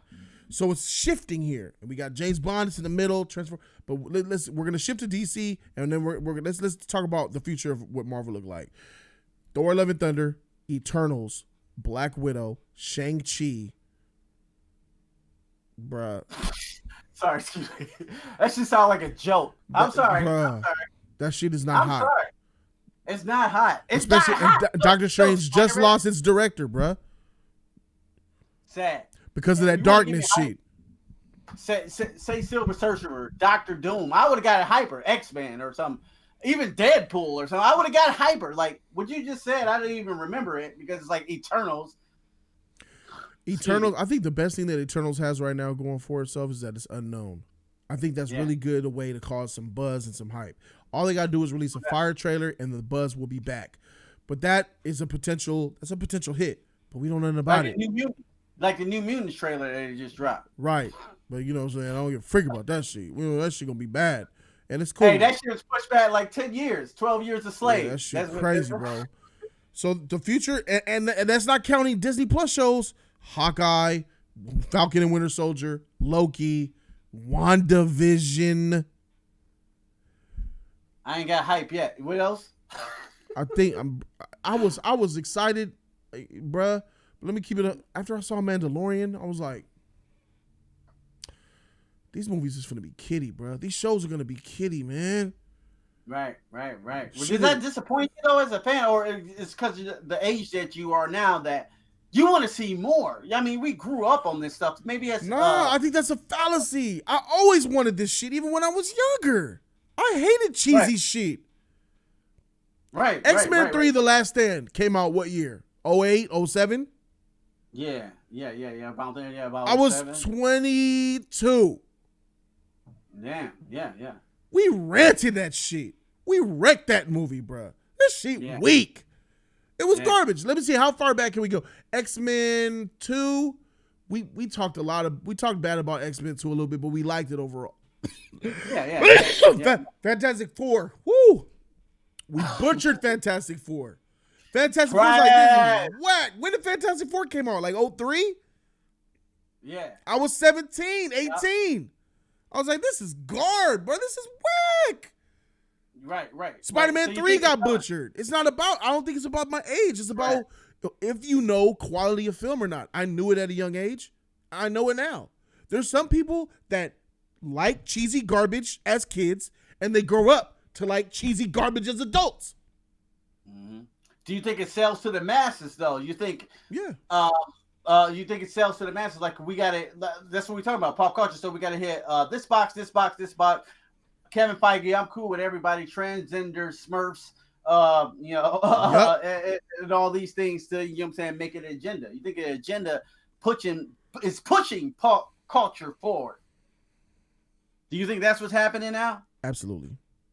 That's obvious. They're pandering. They're pandering to make sure that it's all inclusive, so they can get the most butts and seats. At the end of the day, it's about that dollar.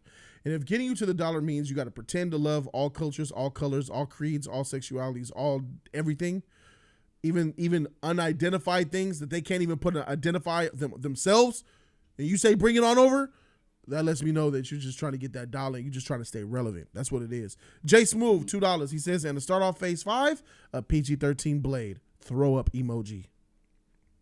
Ooh. PG-13 Blade, bruh. Let's talk about that. Nah, I'm not. It's not gonna work. It might work as a good film, but it won't work as a Blade film.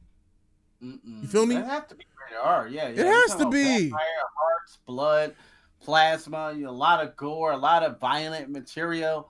Blade has to kind of be rated R. Let's switch sides. Let's switch sides and let's look at the underdog.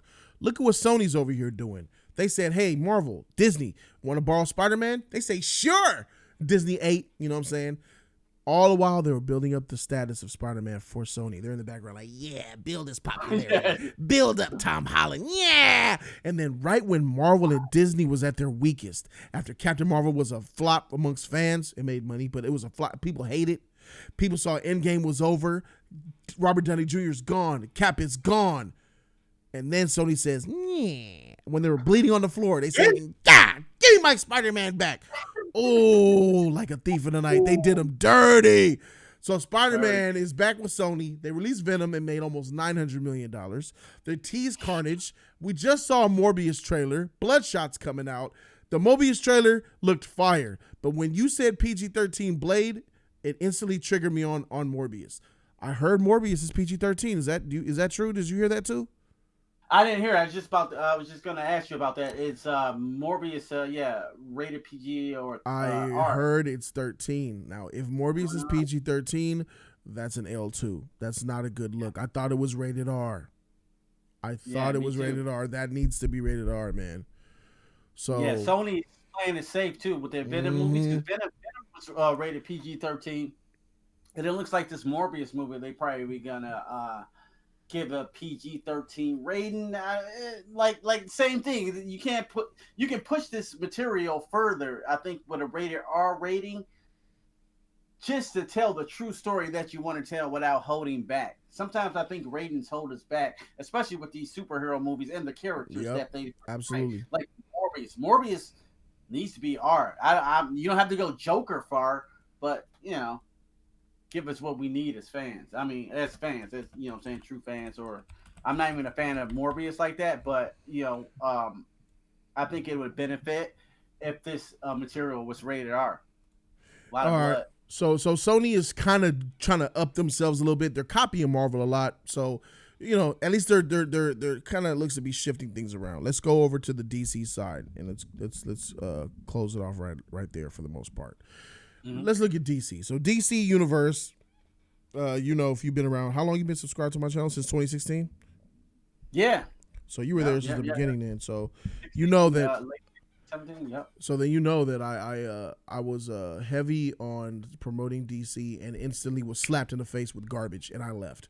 By the time that Man of Steel was off putting to me, I felt a certain way, and that BBS was a little bit off, and then I saw it and I was like, oh. Shit. I was in BBS. I don't know if I'd ever told you that. What you mean? You was in it? I was in it. It was shot here in Michigan. I shot a week on there, so I was at Superman's funeral. I'm gonna send you. What? Tight. Yeah, I'm seeing Twitter when I was like in Metropolis, with my cardigan on in the background, right behind Ben Affleck. Tight. Like that. Yeah. Because I'm on set, so I'm looking at Ben Affleck, and he passed, he right here, and he passed me every time. I was like, Master Wayne, you know what I'm saying? Because I grew up on the '90s cartoons, so I gotta say Master Wayne and shit, because this is Bruce Wayne and shit, son. And then, that's dope, bro. He kept running up and down the street. He looking me in my face like, the fuck are you looking at? I thought he was drunk or something, because Ben Affleck, hit the sauce, But it was like, I was scared, like, oh shit, Batman finna beat me up and shit. But then he was like, nah, I'm just messing with you, man. Then him and Zack Snyder started talking about going to nerd stuff with Aquaman. I was just chilling there, and and that was like one of the coolest days of my life. So I'm thinking I'm in the best movie of all time. I'm in Batman vs Superman. I met Henry Cavill in the hallway and just said what up, you know what I'm saying? Ben Affleck. So I think, I was in the best movie of all time, and it turns out, I see the Rotten Tomatoes like 34%. Like, yeah. And I seen it, and like, yeah. That's tight, bro. I didn't even know that, bro. Send me whatever you got. Yeah. You got a clip or something. Send me that shit. I want to see that. Yeah. No problem. Yeah. I'll send it to you. All right, so I want to give a special birthday shout out to my man, Big Mike Artist. It's his birthday today, man. Shout out to Mike, man. Happy B-Day, dog. Shout out to Big Mike Artist, bro. It's your birthday, homie. Everybody show love to Mike. Big Mike. I saw that in there, man. So sorry, I just got to it, man. But yeah, that's dope, man. Ben Affleck ran up to you, was cussing you out and joking with you and shit. I was scared. I was scared. I thought he was about to hit me or something like I should have been talking to him, but yeah, he was cool. Tight. So BVS sucked donkey balls for me. And I was like, bruh, I can't take this. I said, man, I'm out this motherfucker, bruh. I'm about to go see what Marvel talking about. Because no way I'm going to just sit up here. Me being a comic book pop culture fan, it's not just loyalty to DC. Back then, it was like DC or nothing. And that because it was I was a DC fan all through. Marvel was like the enemy in my childhood. Like, get that Marvel shit out of here. Because I was reading Marvel and then I stopped reading Marvel because I started to read DC. I was watching DC, reading Marvel. Then I went from watching DC, reading DC. And then it was like, get this Marvel shit out of here. And that's in my young adolescence, like 12, 13 years old. And then by the time I started to grow and get older and then I'm doing the channel, I'm like, man, I'm promoting and I want DC to do well. I wanted DC to do better than Marvel. That's just the competition. I want Coke to be better than Pepsi. I want Xbox over this. So it was one of those.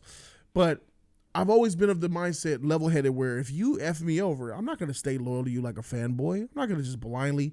And they came out with that, and I said, man, I'm about to see what Marvel talking about, bro. You ain't getting you. I don't know what this is, but this ain't what I loved. And I'm out sweet deuces. And then I experienced Civil War and all that shit. And then off to the races, I became a Marvel fan. I loved it, and I learned a lot about the characters. Batman vs Superman. Sorry to interrupt. Batman vs Superman got me out of there. So if it wasn't for Batman vs Superman, I never even would have jumped ship to Marvel. But something brought you back, though, right? Yeah. So once that shit came and then Suicide Squad hit and it was another stomp me down in the earth, Wonder Woman came out and that was epic. And I was like, hoorah, hooray. Wonder Woman, the only shining hope that will be good if she does. And then boom, it happened. You guys know about the story. And then it was like, hey, there's a little bit of shining light there. And I'm like, oh, I can see things happening, things changing. Then Aquaman came out. Justice League will overlap that because that was just a Frankenstein movie, product of the past that happened in the future after Wonder Woman. And we understand as fans, you've seen the Frankenstein, this mess with Justice League was. And then exactly, they should even really release that thing. Exactly. So then you look at Wonder Woman 2017, Aquaman 2018. And then you got Shazam, Joker. So I'm like, all right, they're present. The DC's past, bad. DC's present looks good, but it's their future that is really, really looking good to me because I talked about it on Jody's Corner Live yesterday. I'm going to re-upload Jody's Corner Live, by the way, for you guys. The Flashpoint's coming. Flash was in CW show. Flashpoint, the film got confirmed. They're about to fix this universe, fix characters. They're about to bring all of them back to one timeline, bruh. They are about to explode in a huge way. And I think if Henry Cavill comes back as Superman, it's dope. Once the Justice League forms out of that Flashpoint thing, when you got The Rock's Black Adam, Henry Cavill Superman, Jason Momoa's Aquaman, Gal Gadot's Wonder Woman, bruh, you got Ray Fisher coming back as a Cyborg, Ezra Miller's Flash, a new attitude Flash, and then you just need to just add a Green Lantern. You got the 7. And then if they release Justice League, bruh, Justice League, the real Justice League that will come out, that shit making me leak, bro. After Endgame already blew its loads, now it's time for DC to really throw them cum shots around. So their future is fire. Batman too. You think? Batman. My bad. They might can sprinkle in Robert Pattinson's Batman, or you think they might go? They would definitely use Robert Pattinson's Batman. That's how you bring him, and that's how you swap out Affleck. Yeah, Affleck's gone. Yeah, we know that. So narratively, that's how you're gonna bring Robert Pattinson into the canon. So yeah, how can I forget about that? Batman's coming. The future looks bright for me. I don't know about you. What's your feelings on DC, past, present, future? Shit.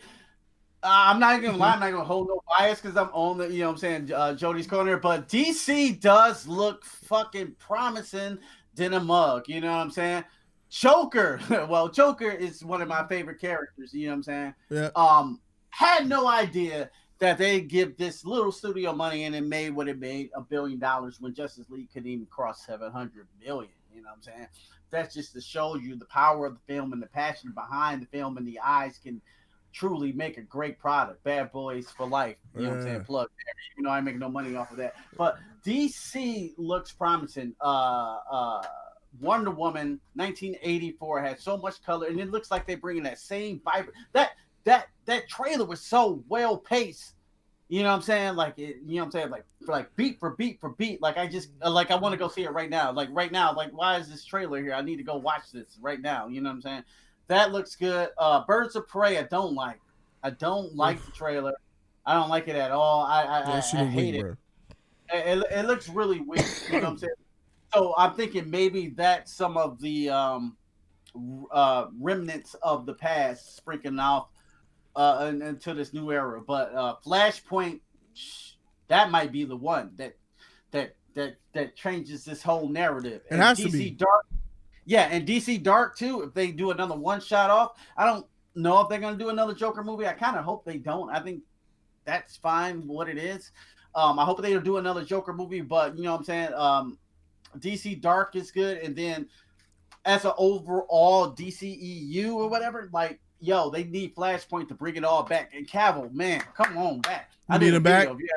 Yeah. I would like to see him back. I would too. I think he's a good Superman. I just don't think he had a chance to be Superman. In Justice League, I seen it. I saw it. I'm behind him. Yeah. They didn't write him to be Superman. You know what I'm saying? They just wrote him to be the icon of Superman, and then it was dark and dreary and or whatever. But he never had the chance. That cartoon one, I think, with Doomsday in it, where they had a simple conversation with Lois Lane and Superman, and Superman had to explain to Lois Lane just who he was and why you felt when he died. You felt his pain when he died in that fucking animated movie. And that was an animated movie. Yeah. You got a whole trilogy of movies, and we don't care when Superman dies. That's the problem. Yeah. You know what I'm saying? I'm at Superman funeral on set. I don't even care because they're killing him already. Like we didn't even get to know guy. You know what I'm saying? That's all I'm saying. Give us Superman. If you want to do it with Henry Cavill's fine. I'm even fine with the recasting, but just do my boy right. Like you. Superman is one of my favorite characters of all time. Come on, dog. I know that. I had the Superman draws running around with the cape jumping off my bed. Who did though? A lot of people did that. You know what I'm saying? That's why a lot of people forget that, man. I think a lot of I don't know. Yeah. I didn't know about the new generation. Maybe it's whatever Batman. I know it's Batman for these kids. You know. Yeah. Cool. I like Batman too, but yeah, Superman was my boy, son. Yo. I agree with a lot of what you said. I feel even more optimistic about the future of the DCFU, man, because I feel like they're about to X-Men doesn't come out until they haven't even announced it. So let's assume it doesn't even come out until 2025. Because I remember Kevin Feige said 5 years. I remember he said not for at least another 5 years. And I think he said that in 2018 or 2019. So that puts it to like 2024. So if we are going to wait until 2024 before we see an X-Men movie, because their slate is locked in all the way up until 2022, I believe. I think Phase 5 is going to start in 2023 or 2024, I believe. Look, this phase is about to take a huge L to DC, bro. They just don't have the characters. They don't have the films. They don't have it there. And they're about to wipe Marvel in the immediate future. In the long-term future, like 10 years out, I think DC is going to wipe Marvel in the next 5 years. I think they're going to wipe them. Next 5 years, it's going to be wipe. Like, dang. Like, Marvel's good still, but DC is killing. It's going to be overall like that. The next 10 years is going to be the real battle because you're going to have Justice League and all the other expanded characters in DC going against X-Men and all their expanded characters. And that's where it's like, all right, round 2, motherfucker. And that's going to be really dope to be fans of both sides. We're going to be winning that shit, bro. Man, yeah, I just want to be alive, dog. You know, Yeah. we're talking about Dark Seed, Galactus. Yeah. You know, Silver Surfer style. You know what I'm saying? That's what I'm excited for. And I'm excited for DC's newer slate, what they're about to bring. Because, you know, DC, they pulling out the guns now. Like, oh, yeah, we got this Joker thing. Oh, y'all like that? Wait till we hit you with whatever. You know what I'm saying? Something else dark along with that shared universe, dog. The DC ain't playing around. The Warner Brothers, they never going to give up the license to the characters. They want that money, son. Yeah. So DC looks good. We're going to see the final battle in about 3 to 4 years. X-Men, Avengers, Justice League, the true Justice League that I think we all want it. Yeah. I think we all going to see it go down. You know, Black Panther 2. Black Panther 2 could compete. I'm looking forward to that. Ryan Coogler's yeah. Jody, you're forgetting Eternals. I predict it is going to be another sleeper hit franchise like Guardians of the Galaxy. I'm not forgetting Eternals. We talked about Eternals. You just came late. Shout out to Flashy up in here. Alex is in here, man. Hit the like button. Lord J is in here. Sup, Tony Robinson. What up, Tony? That Birds of Prey, that Harley Quinn movie, no hype for that at all. Wash. Shazam. I think that's the last of that. Yeah. What do you think about Shazam? You know what? Shazam was a lot of fun. It's a lot of fluff. And the second time I watched it, first time I watched it, I was kind of hyped. Second time I watched it, it's like rougher return viewing. But you know what? He'll be all right. If they keep Zachary Levi, they might can make some magic out of it. You know what I'm saying? Second time I watched it, I found it a little corny. To be 100 with you, but it's still a good movie. Shazam, but we see where they go in the future. You know, interested to do what they do with The Rock with Black Adam. That might be fire. That's gonna be next level, bro. If they do Black Adam and they put Henry Cavill Superman in there and they fight, bruh, there's nothing, you can't compete with that. You just can't. If they do that shit right, still to this day, we rave about how Man of Steel has the best action sequence in a superhero movie, period. Oh, don't let me talk about that Smallville fight. I love that Smallville fight. It's one of my favorite action scenes of all time. All time. Whatever you want to bring it. It's fire. It still ain't touched. And that's when DC was sucking.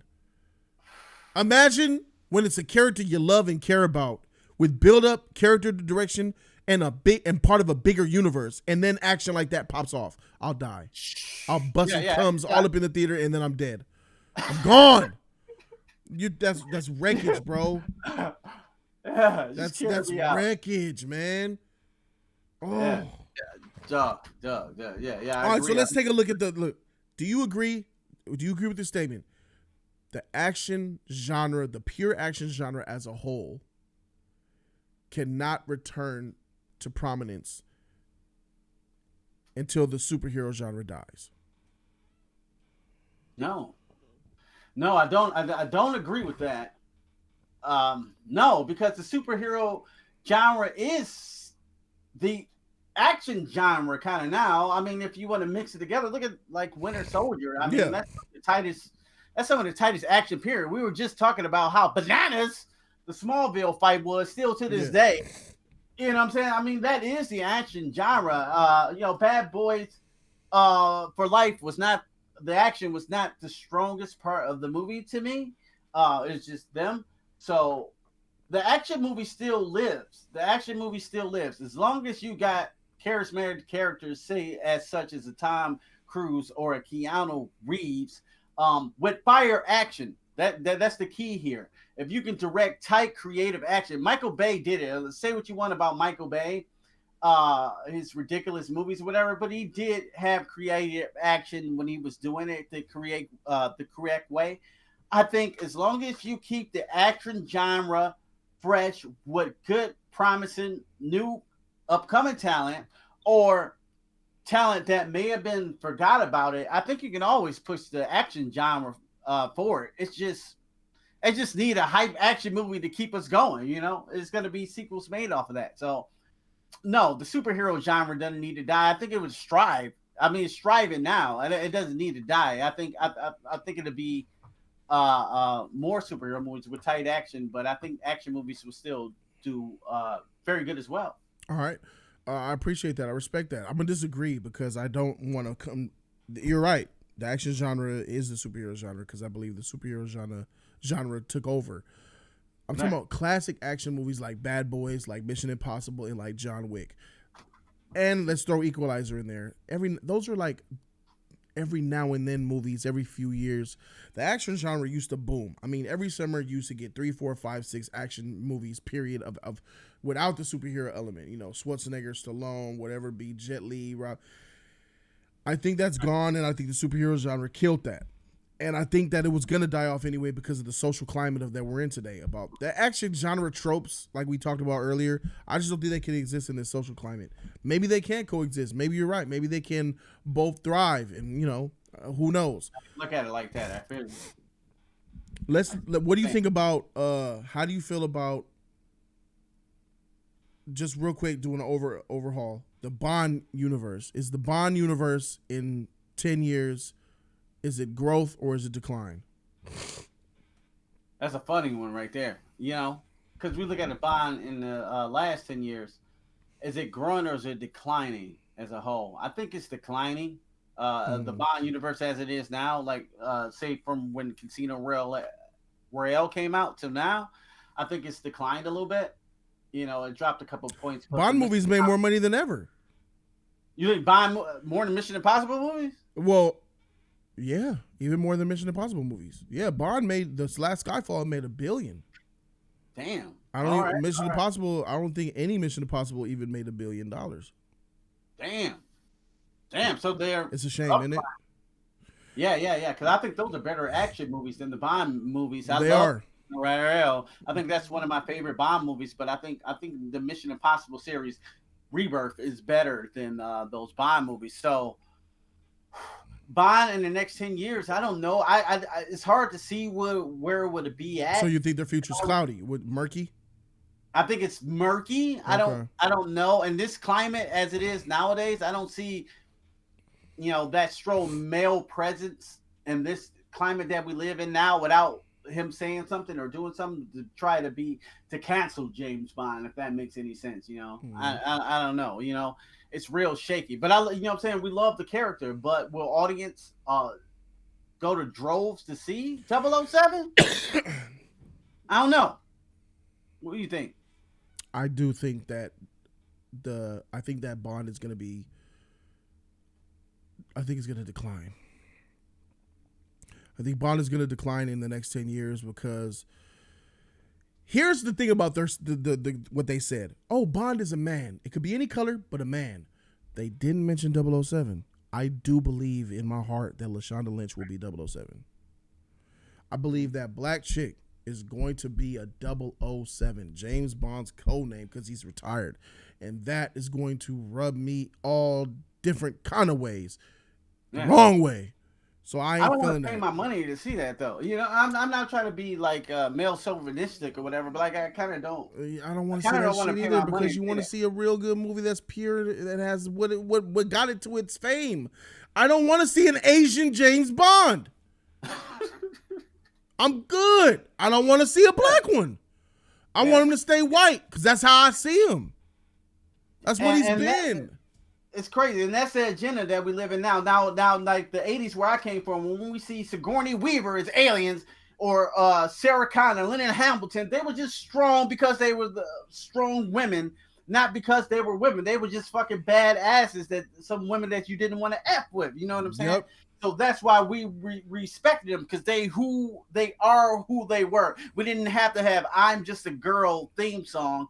And you know what I'm saying, and the thing to know that it was a woman or things like that. So when we push to this agenda and I can see it, it just turns me off. And that James Bond thing turns me off because they said I'm a woman and your leg's not holding up. When I see that trailer, like, oh my God, like, come on, man, this is James Bond. I have a little more respect for this guy, yo. So based on what we've been saying, man, you're murky on the future.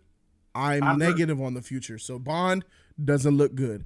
Action genre I say to be determined. I think that the superhero genre needs to move out of the way for it to live. You think that, hey, it's living. It's all together. That's dope. Moving on to Marvel. How does Marvel's future look next 10 years? Does it increase or does it decline? Marvel right now looks real not good at all. I mean, the slate they coming up with, especially this year, doesn't look strong at all. 10 years. So we got, 5 years beyond what we've seen or even talked about. Yeah, they got to bring the X-Men.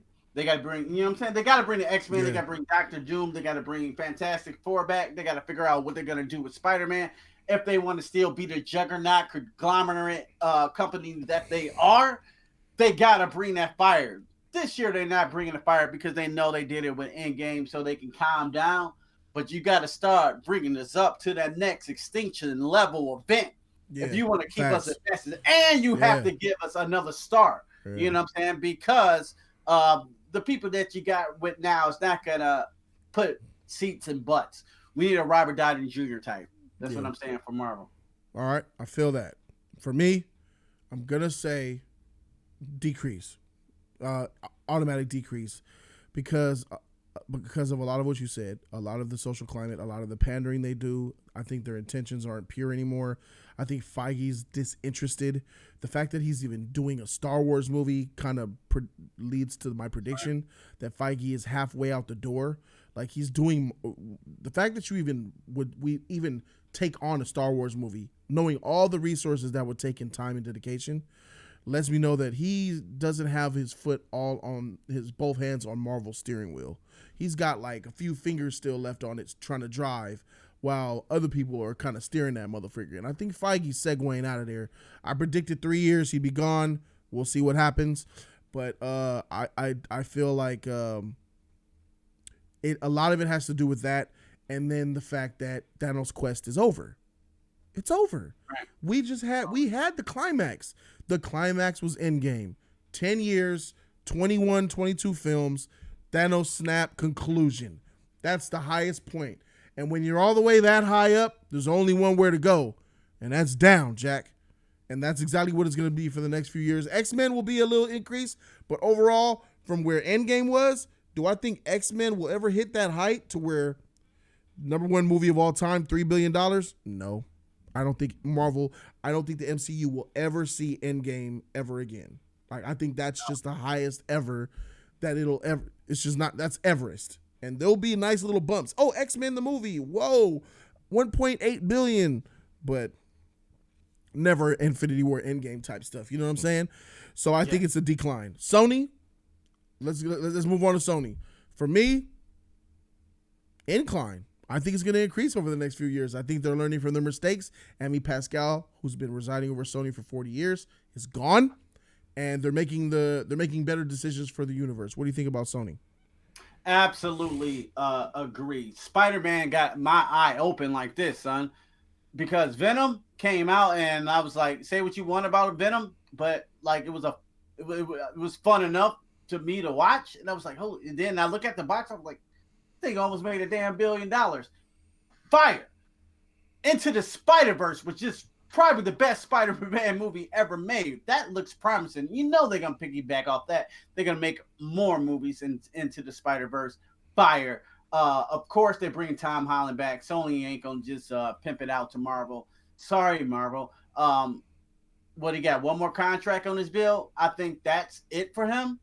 I think he's going back to Sony. Morbius, Jared Leto looks like he's gonna do his damn thing on that damn Morbius. Venom crossover, Woody Harrison. Sony actually looks real promising with their Spider-Man universe more than they did ever before. When they did that Jamie Foxx shit, he was all blue looking crazy. You know what I'm saying? Now they look like, hey man, we know what to do now. You know what I'm saying? We wrote a Marvel. A lot of it was thanks. Yep, it was the MCU that kind of showed them the way. They're copying them. Yeah. It's like, oh yeah. We know the way. We know how to do it. They're gonna take Tom Holland. They'll give him a big payday to keep this shit in this universe. That's why you see Michael Keaton in that trailer. Like, wait a minute. Oh, that's Vulture and shit. And most of us don't even know that it's Sony and Marvel. We think it's the same thing. You know what I'm saying? So. Yeah. people who don't know that stuff gonna buy a ticket as well. So I see Tony on the incline, son. They going up. I'm with you on that one too. On the Someone wanted us to talk about the Alien franchise. Is that thing dead in the water or what? I think it's a wrap for Alien. Those prequels killed it, in my opinion. I think the director Ridley Scott, I think he made a lot of errors and mistakes. I think he lost touch with what made Alien so iconic, even in himself. I think Alien is pretty much done. What about you? Yep, absolutely agree. Fox Aliens are pretty much done. The Xenomorph had his time. I think it was at its height as James Cameron's Aliens. Ever since then, the whole franchise did a decline. Same with the Terminators. Terminators is over. Please cancel Terminators. Even though I enjoy Terminator for sure. I'm with you. I agree with you on Terminator as well. Keep going. Go ahead. Yeah. Even though I enjoyed Dark Fate, I thought it was a fine action movie, but really, it's time to bury those two ideas and come up with something that's new. another Fox property. Now you have good momentum there. I'm gonna throw another one on there. Can we throw Predator into that fray? Predator. I love the Predator. I think it's an awesome creation designed by Stan Winston. But I think Predator is done. I don't think you can you can't just make another great Predator. You can make a good Predator movie. You ain't not gonna make a great classic movie in this day and time of Predator. I think, especially from that last Predator movie, I think they just killed the momentum. Same as Aliens, whatever that Alien one that Ridley Scott did was trash. I don't think you can just recreate that fan crash. Great characters, but I think we should leave them where they lay, if that makes any sense. I think those franchises are done. Let's get something new. Yep, and to add on to that, Fox and Disney just took the Fox name away, wiped it out. They don't snap Fox away, and it's called 20th Century Studios. Yep.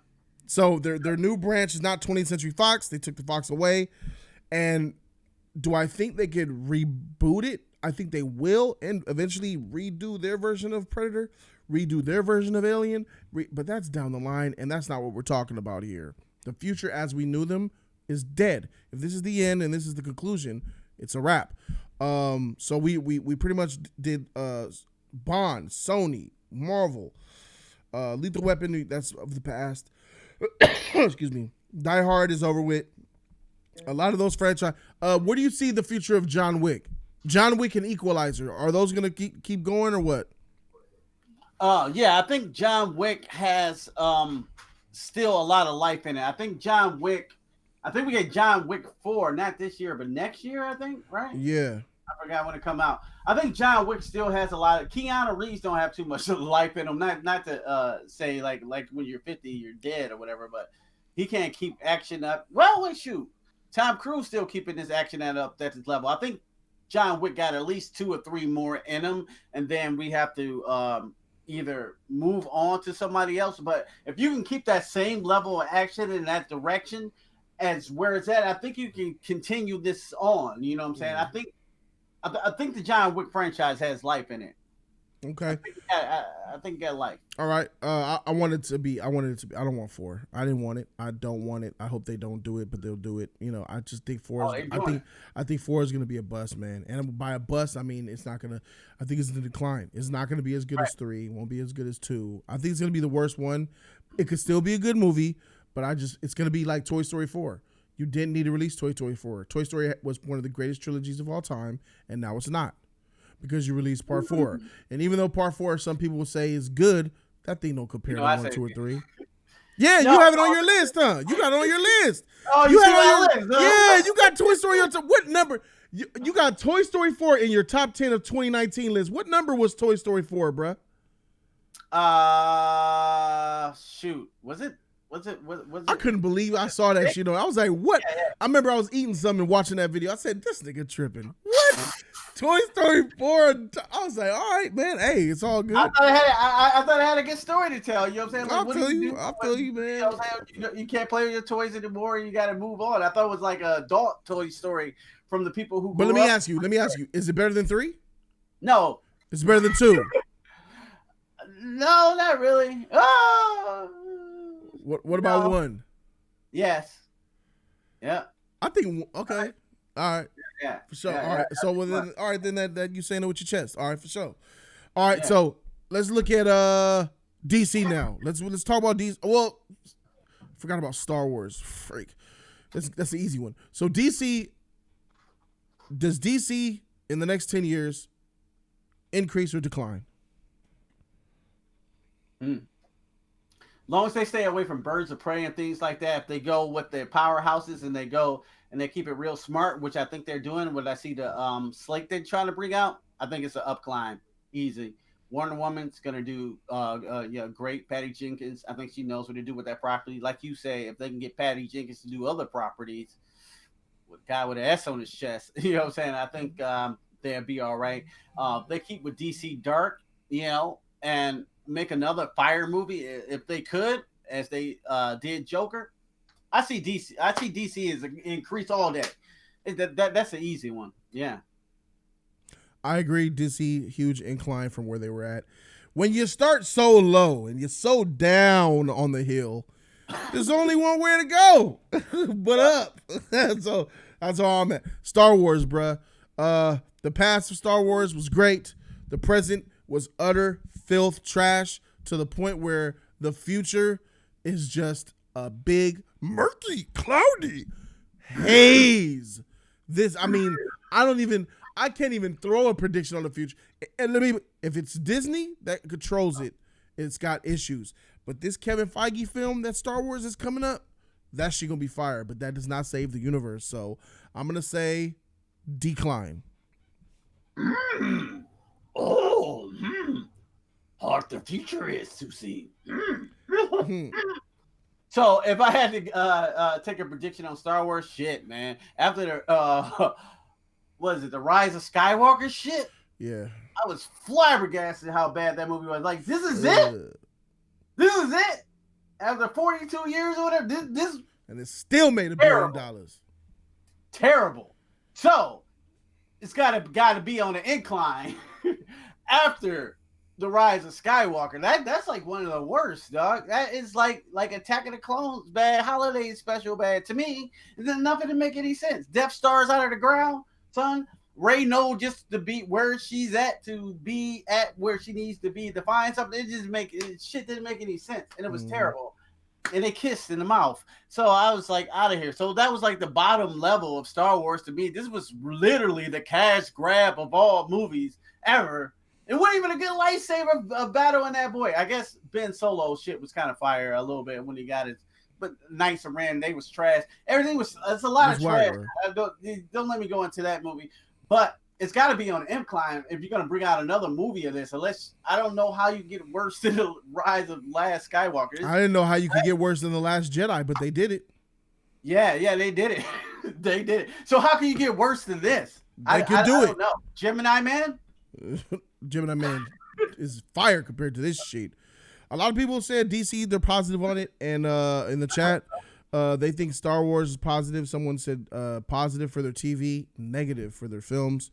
My dude, Steven, first time commenting. What's up, Steven? I see you in the chat. D-Bad, B-Dad says Transformers 4 made $1 billion. Regular moviegoers are stupid as freak. Facts. Rashad G reviews in the chat, man. Shout out to Rashad G, man. What up, G? Rashad says, nah, Star Wars needs to hang it up for a while and go back to the drawing board. I agree. So we basically summed up the state of the pop culture, past, present, and future. Overall, it looks like pop culture as a whole, I would say, looks promising so long as they reach this social climate that we're in is really freaking ruining shit. It really is. So once this social climate starts to clear up, this bullshit pandering we're on, then it could grow. So within the next 10 years, definitely the overall state of pop culture is going to skyrocket and still keep going forward. These next 3 years, these next 2-3 years are going to be murky until these fads die out, and then we'll get back to the way things used to be, but better. So, yeah, that pretty much ends that topic of the state of pop culture. Anything we want to say, Sheep, before we head on out, man? Shout out to you for being here, Sheep Q, man. Appreciate you watching and being a loyal sub to the channel, man. This is my honor to do this shit with you, bro. Oh, no way in heck, man. It's my... I can't believe I'm on Jody's corner right now, dog. I've been such a fan of your channel for so long, man. Showing you so love. You one of the most you are the, you know what I'm saying? I think you are one of the Superman of YouTube, or the Superman Oh, of shoot, YouTube. that's tight, bro. Going against Juggernaut's giant, always speaking your truth. You even told me, dog, speak your truth. You know what I'm Facts. saying? Don't just go on a norm and try to please, you know what I'm saying, the masses. Some stuff I learned, you know what I'm saying, from a true Jedi master. And I thank you so much for just giving me the opportunity, you know what I'm saying, to talk movies and just be here a little, you know what I'm saying? Just a small town boy. Thank you so much, man. I really Tight. appreciate Thank you, man. We'll look to doing more in the future. Once again, Q Reviews has a YouTube channel. I've been posting it in the chat, and I'm posting it again. Click the link, subscribe to his channel if you like his content. He does lots of movie reviews over there. He pretty much is on par with what I'm doing with the reviews. Sometimes he's even doing more than me. So definitely go out there for some good content, man. Shout out to Q Reviews for being here. Thank you, everybody, for being here in the chat, man. I appreciate you guys so very much. You guys have been the backbone of the growth of this channel, and I'm grateful to be able to work with other people who are passionate about this type of stuff that we're doing. More to come. 2020 is going to be a great year for everybody. Thank you guys so very much for watching. I'm Jody Joe, and that's Q Reviews, and we out this thing, man. Deuces.